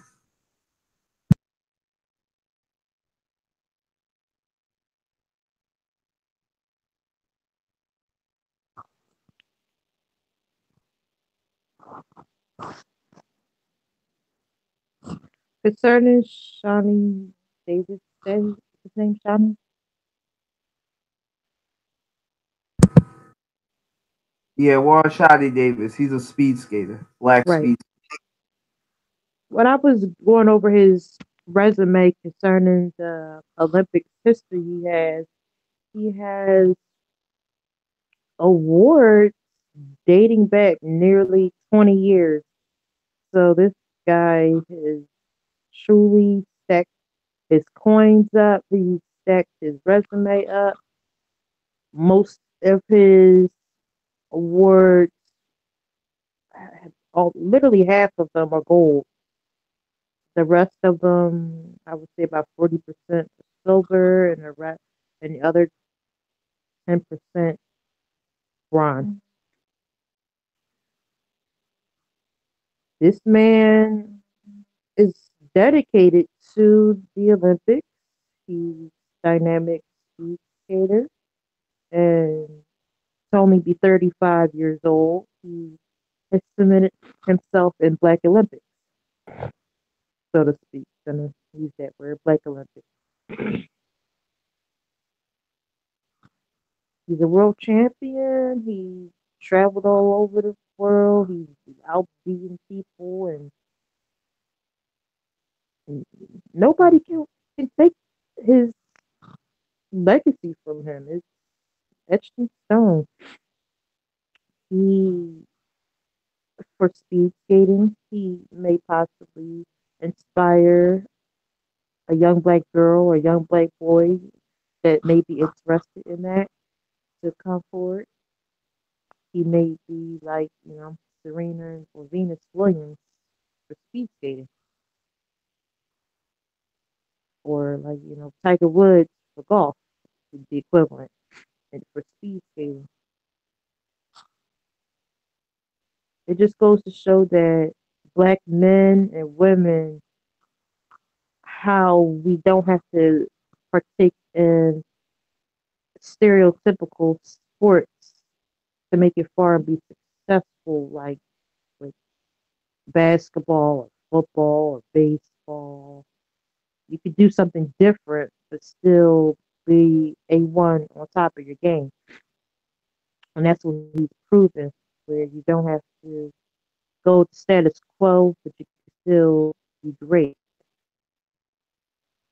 And from what I see, he's well respected in his community, and he's from Chicago, so Chi-Town. out there. They're proud of him. And yeah, he's been doing his thing since he was a child in the Olympics. He was a teenager when he started out. Now he's almost 36. So he has 20 odd years of success to his name. And just going back to that melanin and how that melanin makes black men and black women do awesome things that other people can't do. So he's special. And congratulations to him. And I'm happy for his career. And I wish him all the best for his future.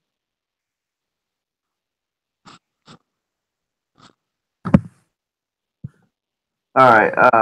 Go ahead.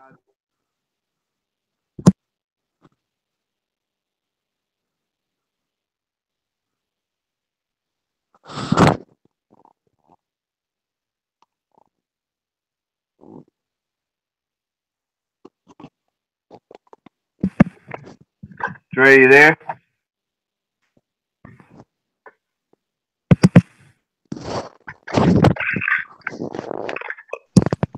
I apologize. I got a family situation. I'm gonna let y'all know when I'm back.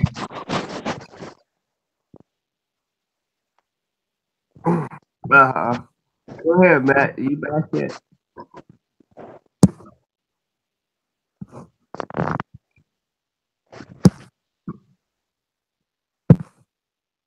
All right.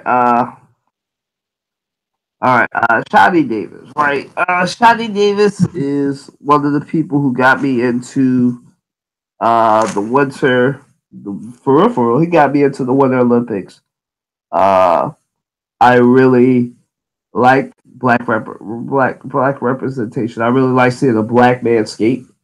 I haven't seen too many black athletes on skating. So when I saw how great he was at skating, I really started following his career.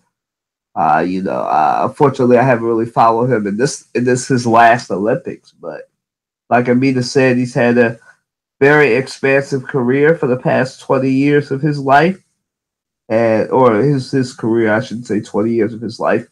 And he's helped the new generation along. I think they said the new speed skater, Mawani Biney, who's from Maryland. She was his student. He trained her or helped train her. And it's just amazing how your career can expand so much that you can help train and bring up the generation. And that's where Shadi Davis is, man. Shadi Davis is a legend, a skating legend, and I know he's been in the news lately for a negative reason because he lost a coin toss to to another athlete and didn't he wanted to hold up the flag for the opening ceremonies, but he lost the coin toss, so he didn't show up. And so a lot of people are calling him un-American, but obviously this man cares about this country a lot because he didn't show up to the opening ceremonies because he didn't win the coin toss, and so that's mad dedication. I am in awe of his skill at skating. He's one of the best skaters I've ever seen. 20 years, like Amita said, mostly gold, some bronze and silvers in there. But this is a man who is the gold standard in skating. And, he's going to be missed. I hope he finds a great second act. I hope he coaches. I hope he does something. I hope he really helps the community because, like I said, you don't really see a lot of black skaters. So I really hope that he can uplift the next generation, that he's done that with the new girl being one of the people who trained under him, who he helped train in DC. So I'm really excited, and I really hope that he has a great after skating career, great retirement, becomes an announcer or a coach, because he definitely has something to offer, being one of the rarities in the culture, a black speed skater. Go ahead, Matt. Here we go, talking about this damn flag again. Look, I kind of understand this play as far as a coin flip, you know, which by the way, in the realms of history, a coin flip has created some disastrous results. Take a look at Pittsburgh. Sorry. I mean, take a look at Pittsburgh. You know, Pittsburgh, you know, got screwed over because of a coin toss. Look at Portland and Chicago in 1980 with the 1984 draft. Look how that in the NBA. Look how that turned out. Okay. I want to say coin flips with the devil, but no. But his legacy, but as far as the legacy of Shawnee Davis, look, and I agree with Conley here. It's the fact that, you know, he's going down as one of the best speed skaters in American history as far as speed skating is concerned. You know, and it should not be overshadowed because of him not carrying the American flag in the Parade of Nations, which honestly, in my view, it's nice, it's cool, but it's not the end all. It's not the be all the end all thing. Okay, if I may backtrack a little bit, you know, I can't remember. It was this 04 or 08. I can't remember, but Don Staley carried the American flag for the U.S. at one. You know, so I don't want to hear it. I don't want to hear it. But let me take that back.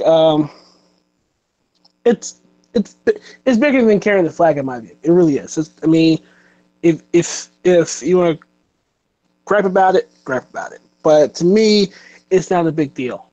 To me, however, look the body of work that Shawnee Davis has put into U.S. Olympic speed skating speaks for itself. I mean, he made me want to watch speed skating big time. You know, I mean, I can go back to watching the not Lillehammer 94, 98, 94 Lillehammer, 98 Nagano. Bonnie Blair got me hooked on the speed skating. Literally, Bonnie Blair. But Shawnee Davis just took my interest to a whole nother level. And the fact of opening doors for us as not just as black people, but also, you know, other minorities as well to take up the sport of speed skating, which in and of itself is like the track and field of the Winter Olympics. I mean, honestly, I get up for speed skating. I mean, right, hockey's number one, but speed skating is number two. The legacy that he's built for himself, you know, it needs no introduction. It really does not. And I think, you know, he really helped elevate his sport. He helped elevate the sport to be what it is right now. You got few more athletes coming in and just pretty much taking up that banner and just running with it. So like Colin says, I mean, he provides more than just skating, like be coaching or behind the scenes work, whatever it may have you. But the fact of the matter is, this man has literally helped create an interest, particularly for this little black kid of the sport of speed skating, because I think it's cool. I really do think so. I mean, learning speed skating and the aerodynamics of speed skating. I mean, I love the sport. I really do, and I suck at skating, but it's awesome, and it's awesome. Bottom line. All right, moving right along. So our last, we got 4 questions left. So we're gonna hit the legacy. We're gonna hit the popular one. Changing of the playoff format. I'm gonna start. The question is, do you think the NBA should change the format of the playoffs? No, I don't think the NBA should change the format of the playoffs. I don't believe in overreacting to a trend. Now, the NBA, like I've said on this podcast numerous amount of times, ebbs and flows. We've had years where the Western Conference was dominating and the teams rotated, but it was always teams from the Western Conference dominating and always winning the finals. And then we've had years, specifically the Jordan Bulls years, the Bird Celtics years, the Bad Boy Pistons years, when it was just the Eastern Conference winning everything. You don't overreact to the fact that basketball is a skills game. As I've heard argued on ESPN, and as I've argued many a time, basketball is the best sport because I can always say that skills win out, that teams that are very, very skillful and have the most talent win. It's not like football. It's not like Matt's favorite sport, baseball, and I know he'll argue with me because he doesn't think luck is involved in baseball, but I do when it comes to baseball and football. It's not like luck. Skill and athleticism wins out in the NBA. Over a 7-game series, you will find the more skillful and athletic teams win. And to me, I don't think, like I just said in my diatribe, I don't think you overreact to a trend of the game. We're just in a Western Conference trend. We've been in a Western Conference trend for probably the last 8 to 10 years. It's coming to an end. I know Amina doesn't want to hear this. It'll be coming to an end very soon, especially with the rise of the youth in the Eastern Conference with the Greek Freak, Joel Embiid, Ben Simmons, and I don't mind. And many others. So, I wouldn't. The NBA doesn't need to change the format. The format is fine. Who cares about a few crybaby teams who didn't do enough to make it into the playoffs anyway?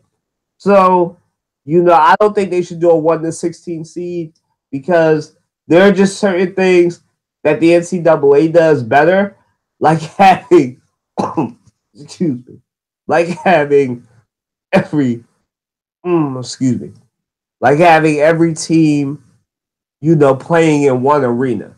You can't do that in the NBA. Have every team play in one arena on a neutral court. It can't happen. There's too much logistics. There's too much geography. I think at one point they said that if they did that this year, I think the Sixers or it might have been the Celtics wind up playing the Trailblazers and the teams would have to go cross country between Boston and Portland or Philadelphia and Portland, and it just wouldn't make sense. That's the big reason why you can't do it.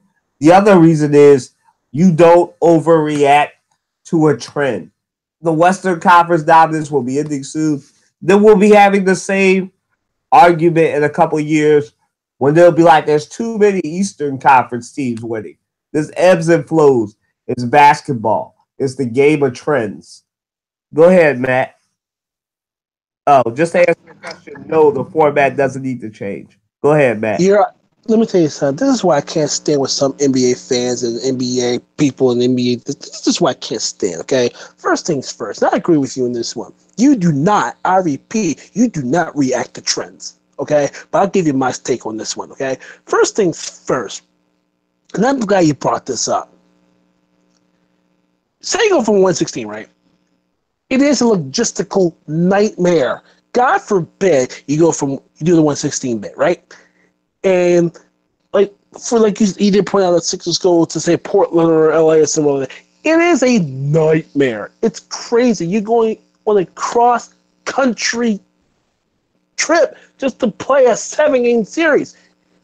No. And plus it's taxing your body. So no. Number one.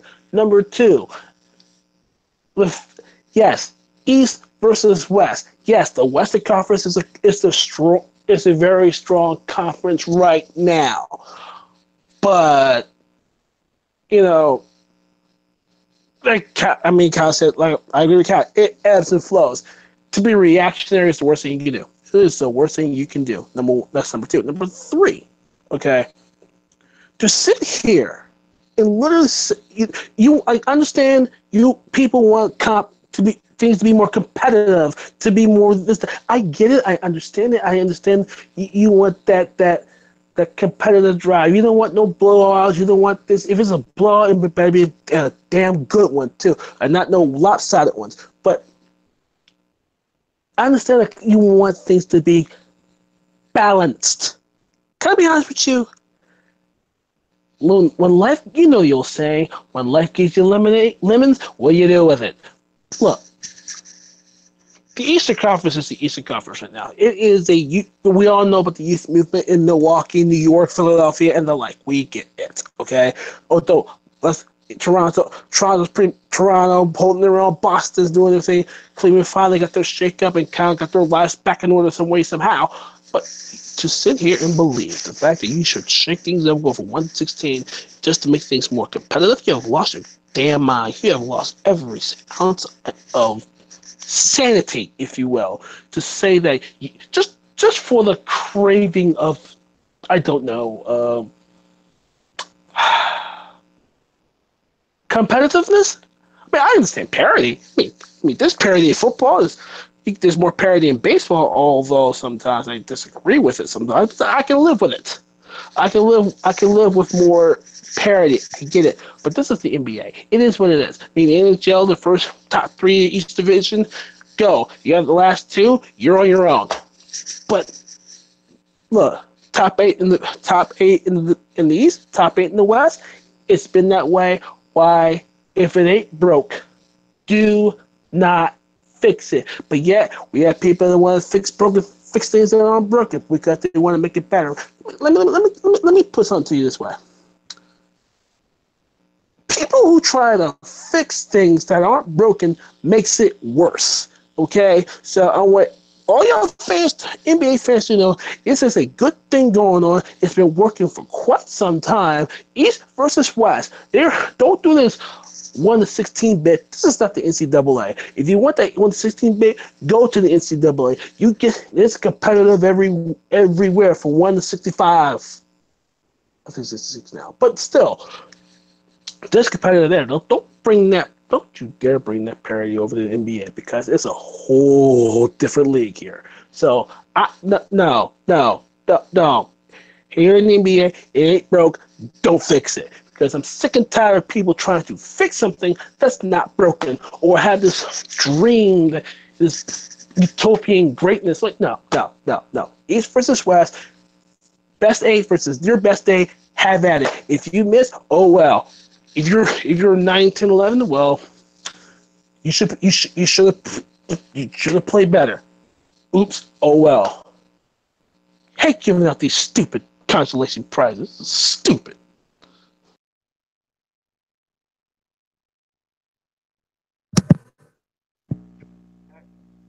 Hold on, Amina. I want to see if Andre's back.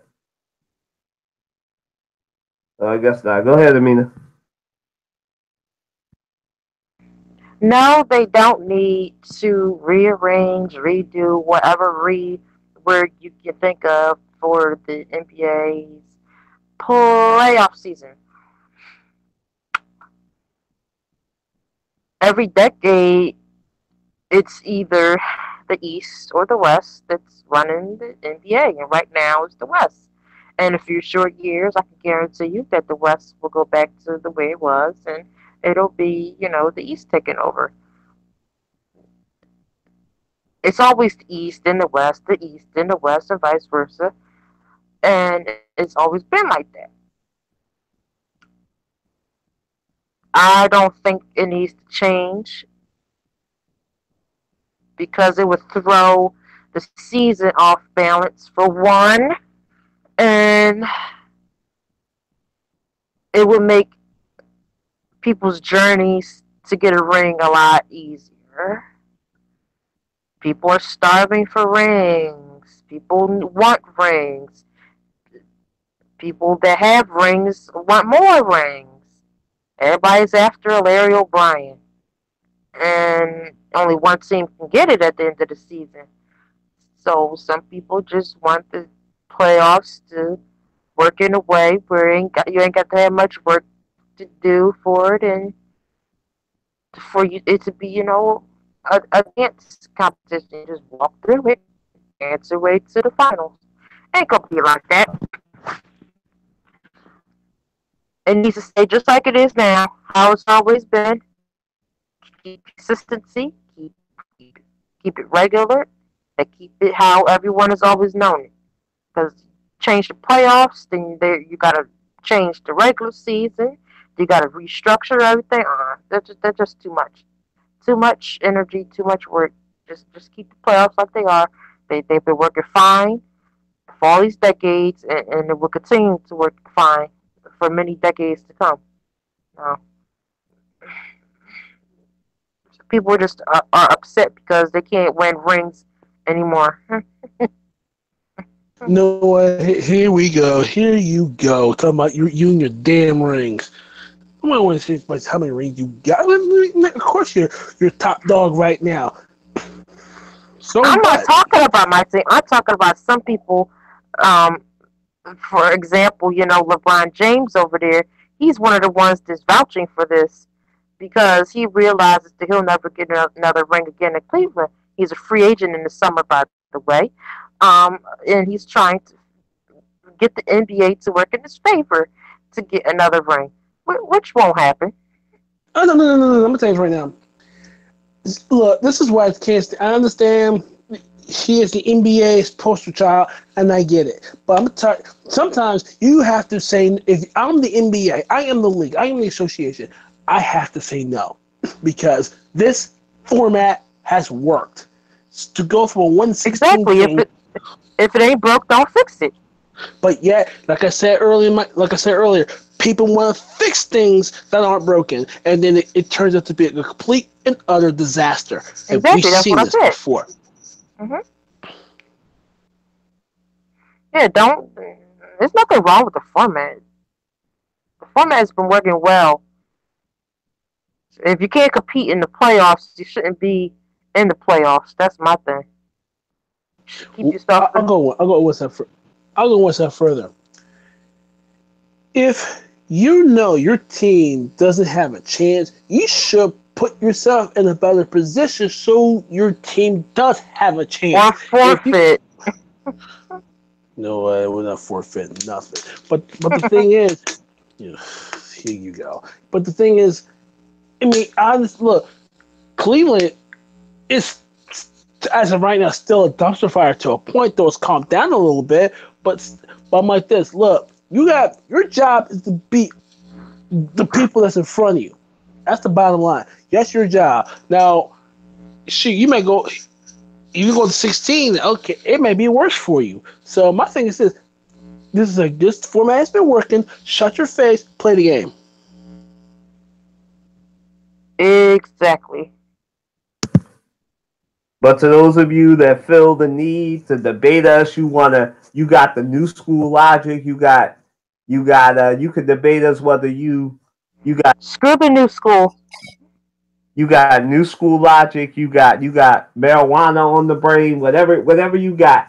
At Kyler W. Watson, at Small Red Horn, Amina is Amina Muhammad on Facebook. You can find us, and you can debate us. Heck, you can even show up. You free Saturday at 1 p.m. Whatever. We'll make sure that you real and not a troll. Whether you be an American troll or a Russian troll, whatever, we'll debate you. But you got to be a real person.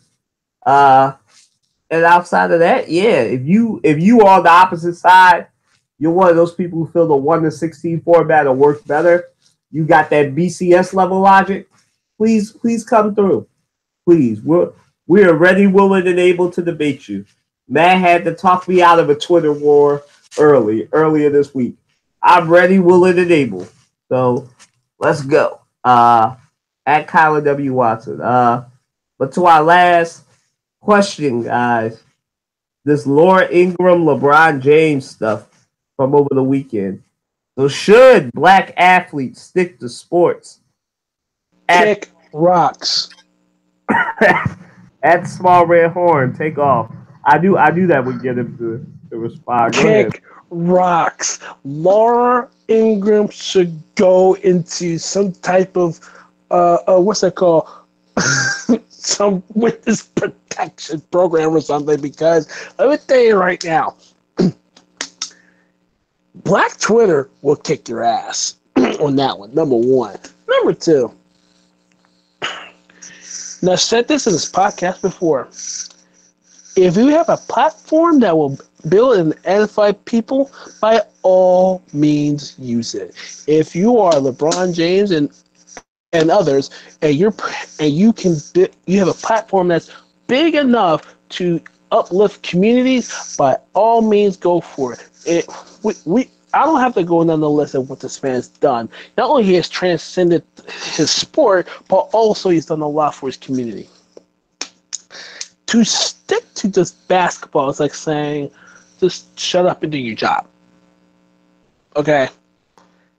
Excuse me for having opinions, okay? This is not the first time we have seen this. In fact, I'm going to go a step further. Those kids, those students in Parkland, Florida, are doing a lot more speaking and a lot more action than all of us adults have doing combined. Okay, they're speaking up for their lives and their future, while much of us here is just sitting there going, "Oh well, it's our lives. We're stuck here." No, they feel as though they can make a difference, and that's what they're doing right now. If LeBron James feels as though he can make a difference with the platform that he has, and to uplift others to be in a better position than they are right now, why not? Miss Ingram, my dear, what have you done for me lately? That's all I gotta say to you. Because what this man has done for his community, he has reinvested in not only his money, but his time. There's a lot of other athletes that have done the same. I mean, so many foundations that are too numerous to name, with so many different causes and the like. There's so much philanthropic work out there that needs to be done. And to sit here and tell one or athlete to shut up and dribble, kick rocks. Let's go back a little bit. Think about around when Ferguson happened, right? When the then St. Louis Rams came out, all four wide receivers came out with their hands up, and a couple days later, the one sheriff said, "Stick to football." I'm like, excuse me. If it's a cause that's close to your heart, near and dear, where one of my causes and my personal causes is education, public school education. That's one of my causes. Okay. If it's something that's near and dear, you're going to speak out on it. If it's something that's close to your passion, you're going to speak out on it. If it's something that speaks to your soul, you're going to speak on it. If it comes to your mind or a thought, you speak out on it. Don't let nobody tell you that you're supposed to stick it in any kind of box. And you're only supposed to talk about one topic. You tell them people kiss my ass, okay? They want to tell you how to think and which way to think. Who died made them king? Well, I was trying to be somewhat nice about it, but thanks anyway. But anyway, I'm gonna close by saying this. Shut up and dribble. How about this? You come out to these communities that are not of your caliber, if you will, not of your comfort living, if you will, and see how these Americans live. Now, I've been out here in Louisiana and see a different type of lifestyle. It is what it is. I live in Texas. I mean, it's Texas. But it helps me get a better view and a better, can't think of the word right now, a better viewpoint of things, a different side of things. Okay? But still, to tell somebody to shut up and dribble, it's just as bad. If it's just as bad as, a racist calling me the N-word. So, my thing is this: if I'm uplifting my community, and no one likes it, I must be doing something right. There, I said it.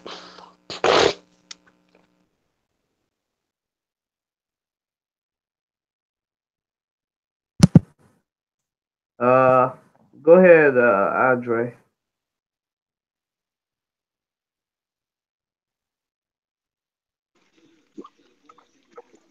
I'm with Matt. Whoever tells you to shut up and dribble is is ludicrous. Who the hell do you think you are to tell me to shut up and dribble?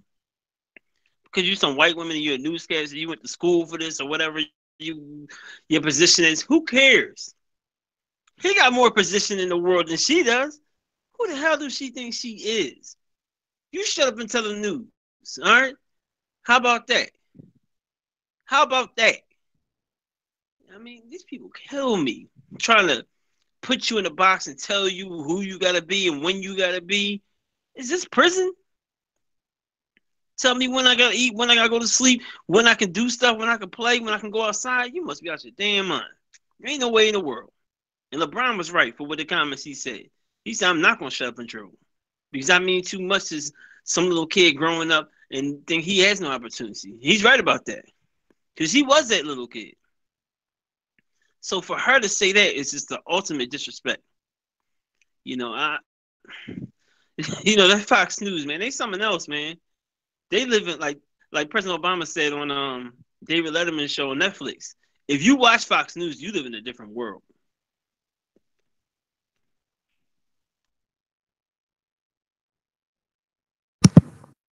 Amina, it's your turn.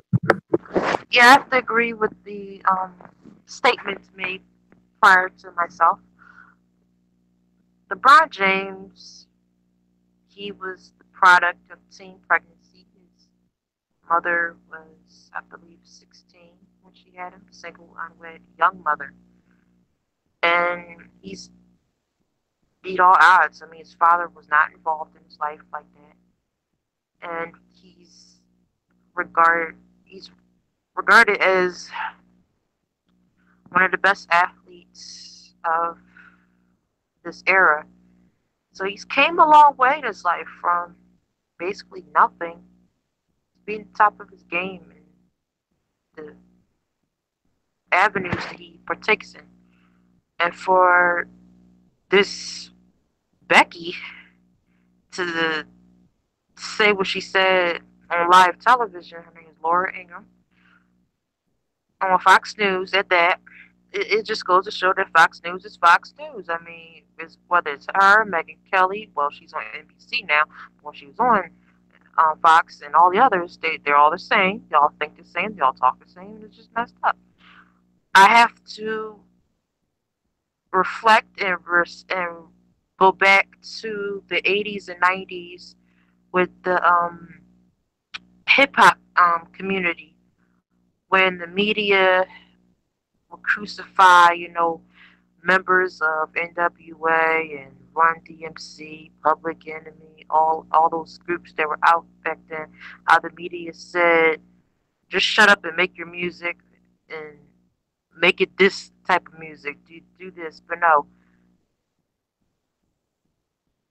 they didn't have back in those days a, a large scale media source to express what is going on in the black community as far as the truth. So our hip hop artists back then were regarded as the black CNN. They got the news out in the form of rap. Today, our athletes are in the position that they are in, that the music artists were in the 80s and 90s. How we still 20, 25, 30, 35 years later don't have our own CNN or Fox or NBC. We don't, unfortunately. But our sports athletes today are used in our community to get the point across of what's going on in our community. We got Colin Kaepernick, LeBron James, Steph Curry, a bunch of others that are politically vocal. They are not quiet. They're saying what needs to be said, when it needs to be said, and how it needs to be said, and they don't sugarcoat things. Little children, both boys and girls of all races, look up to LeBron James, especially little black boys for the last 15 years. Since his career started in the NBA, as a source of inspiration because LeBron James represents a lot of our children's stories, coming from teen mothers, coming from the inner city, coming from homes where there was no father inside the home, coming from nothing and going far in life.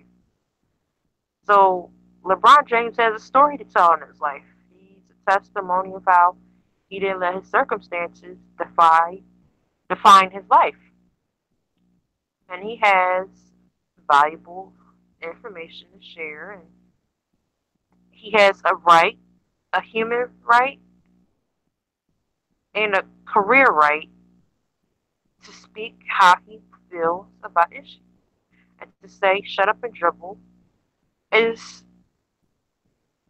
a sugarcoated way to say shut the hell up, you Nigger, and just play the goddamn, game and keep your mouth shut. It's sort of like on a slave plantation when the master told the slaves, be seen and not heard, don't speak unless spoken to, lower your gaze, all that. Come on, Amina. Come on. And words are powerful. Look in dictionaries, all sorts of dictionaries, no matter what language they're written in. There's several definitions for one word. So when you put a bunch of words together, you got a lot of meaning behind those words. It's just not surface. And this Laura Ingraham chick over there, homebody Becky over there, got a lot of nerve. See, when she's talking to LeBron James, she's not just not talking to LeBron James as an individual. She's talking to black society. She's talking to every black man out there that has a voice. Now, she probably even want to say something to Colin Kaepernick, but she ain't too bold to say that. But regardless, LeBron James got a story to tell coming from nothing in life to being at the top of his game in his career. And to say shut up and dribble, he has a right to speak on what plagues society, especially in Black America. He has a right. He's a black man, just like the black men that's on this podcast, just like the black men that's out there in the street, the black men that's incarcerated. He has a story to tell. He's no different than the next. He can get pulled over by the cops just like any other. Beaten, choked, strangled, shot, stabbed, just like the others. No, LeBron James has a story to tell. He has the right to say it. If I just say, shut up and dribble, wow. Just goes to show that Fox News is Fox News. I mean, you have to be a very special, in air quotes, a very special individual to be a Fox News watcher. I don't know how people do it. I can't watch Fox News. I don't watch them. They don't cater to my liking. So I don't even tune into them. I don't even know why I still got them on my cable package. Get rid of them. But hey. But he held his composure. He crept back. And I'm proud of him, standing up for himself. These white folks getting out of control and out of hand, and they need to be put in their place. Shut up and dribble. Okay. We're going to shut up and dribble, all right. Figure out why the males in your community going up in public places and shooting up places every damn week. Figure that out. How about that? That's what I gotta say about that.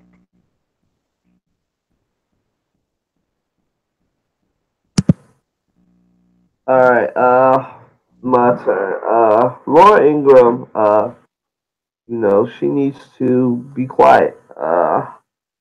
There are some people whose opinions don't need to be heard. And I know we come from a school of thought that is everybody's opinion needs to be heard, right? But some people don't really have nothing instructive to add to the conversation. And Laura Ingram is one of those people, or as I like to call her, Lori Nazi Salute Ingram, because she was caught at the Republican convention when Donald Trump was getting the nominations. I guess that was 2016. And in 2016, doing a half Nazi salute, and then she remembered, and then she started waving. I mean, this is a woman who has no problem dragging her reputation through the dirt to advance an extremely conservative cause, and for somebody to have this out of touch view, especially somebody who's about to work for Donald Trump, to tell an athlete / celebrity to shut up and stick to sports. I don't think people realize how hypocritical that sounds when you voted for the current person that's in the White House. I don't understand people know how hypocritical that sounds to say stick to sports. My answer to that is, did you tell Donald Trump to stick to reality TV? No, he was something different. He's supposed to be your Reagan. He's turned it out to be more like our Nixon. Preach. He is. I mean, this isn't even about 45, but to know if you really want to know a person, look at the people they hang around, right? Laura Ingram was about to take a job with 45, but it turns out she lied on some sources when she got her doctorate degree. Yes, Laura Ingram is a doctor in something. I don't know what it is, but it's not a doctorate in craziness. So it's a doctorate in something. So she has a doctorate. I know what it's in. It's in BS. It's a doctorate, and that's why she couldn't get a job, because they were going to make her, I think, communications director or something in the communications department. Now, just imagine that at White House press briefings. I think we should count our blessings that we have Sarah Huckabee Sanders and not that. What? I was happy with Sean Spicer. Okay. Listen, man. It was about to be crazy with that person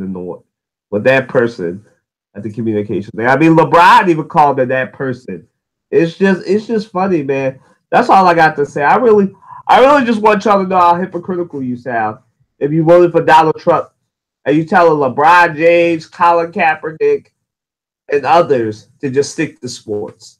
Like, nobody told Donald Trump to just stick to reality television. And it just belittles the athletes and their significance. I mean, don't hate because these athletes are more significant than you are as a personality. Laura Ingram has a Fox News demographic. That's it. LeBron James touches the world. I mean, that's just it. These athletes are significant. And nobody should be telling LeBron James to stick to sports.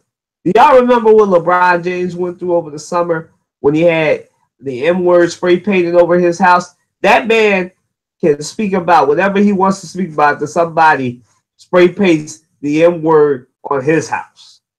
Let him do what he want to do. Let him talk, whether that be on Uninterrupted or ESPN. We used to lament this stuff, and I'm getting into my hot take, so I'm going to shut up so I can move on to this hot take. But we're getting into stuff. I remember not even back in the day, but I remember there was a time when you couldn't get athletes to say nothing. And now y'all want them to just shut up after we had so long of athletes not saying nothing. And one of my favorite athletes, Michael Jordan, was just as guilty of this as Tiger Woods and everybody else. He didn't say anything either. I think he's famous for quoting, "Republicans buy sneakers too." Michael was all about playing basketball and making money. That was Michael Jordan. I love Michael Jordan, but for real, that's all he was about. I just looked it up. She has a Juris Doctorate in law. She's a lawyer, a doctorate in law. Preach, Yeah. Colin. Michael Jordan was all about protecting that brain. Yeah, so Michael was all about that. And I like Michael Jordan, love Michael Jordan. But I will never not say that that man was all about playing ball and making money. And now we got LeBron James, who also is about playing ball and making money, but will also talk. You know, has no problem wearing an I Can't Breathe warm up. Even though it was the Minnesota Lynx who started that. Credit where credit is due. Once again, it's black women carrying the bag first. But the I Can't Breathe shirts. There's no problem getting a team photo and a hoodie. This is a man who should never ever be told to shut up and stick to sports. If that man wants to run for office, let him run for office. Let him do what he got to do. Don't just stick to sports, LeBron. Keep your voice active. Keep your voice active. All right, moving along to my hot take. Why are people so quick? Oh, before I should do that, we're bringing back the hot takes. So I'm leading it off. Amina's next week, then Matt the following week, and then Andre the following week. So we're bringing the hot takes back. I forget really why we stopped the hot takes. I just think the show got too crowded, but we're bringing the hot takes back. Why are people so quick to tell these athletes to shut up and play basketball or play soccer or play tennis? I believe it's because of how powerful the African American voice is. You know, LeBron James touches millions of people through his Twitter account. And people, extreme conservatives like Laura Ingraham, Rush Limbaugh, Alex Jones, and others, are upset because a black man can touch so many people just by a tweet. Donald Trump doesn't even have more followers than LeBron. The only person that dwarfs LeBron in followers is former President Barack Obama. And the reach that they have, the reach that a Serena Williams has, the reach that a Maya Moore has, the athletes just dwarf these politicians, these talking heads on TV, and they're jealous. The reason that they tell us to shut up is because our voices are so powerful, especially whether we have a basketball in our hands, a soccer ball in between our feet, a tennis racket in between our hands. The black voice is powerful. The diaspora is powerful. When Serena Williams says, when she talked about her nephew, saying that she was scared to even let him drive her new expensive car because she was afraid of what a cop might do if they found a 16 to 17-year-old black boy and I believe she had a Ferrari or a Benz. And they were just worried what would happen. People listened to that. People started asking questions about the cops. Well, LeBron James had the N-word spray painted on his house. People were wondering who would do that to LeBron James, a philanthropist, a great man, a great athlete. Who would do that? Because it shows the jealousy, not just of people of a certain hue, but it also shows the jealousy of these people that no matter how far you get, you're still black. But your voice is powerful. If you're a LeBron James, if you're a Dwayne Wade, if you're a Carmelo Anthony, excuse me, never let these people on a network that you don't watch, on an online site that you never heard of, don't ever let them tell you to be quiet. Excuse me. Continue in the legacy of a Muhammad Ali, of a Bill Russell, of a John Carlos and and Tommy, and of so many black athletes who didn't have social media, who didn't have the chance to go out. Your voice is powerful. Always stay powerful. They want to silence you because you reach more people than they ever will in their lives. You make more money than they ever will in their lives. Excuse me. And you have the power. If Colin Kaepernick could stop the whole world just by taking the knee, just imagine how much more powerful you are through your social media. Never change, never shut up. Keep doing what you're doing. Play your sport and speak up and spark some change. Thank you very much. I'm Kylan Watson. Excuse me. I want to thank Amina. I want to thank Dre. I want to thank Matt, who's gone and started his weekend off. Thank you all for listening. Thank you all for taking time. Back to Saturday next week, Saturday at 1. We thank you so much. Have a great weekend. Signing off from Titletown, USA, Philadelphia, PA. Deuces.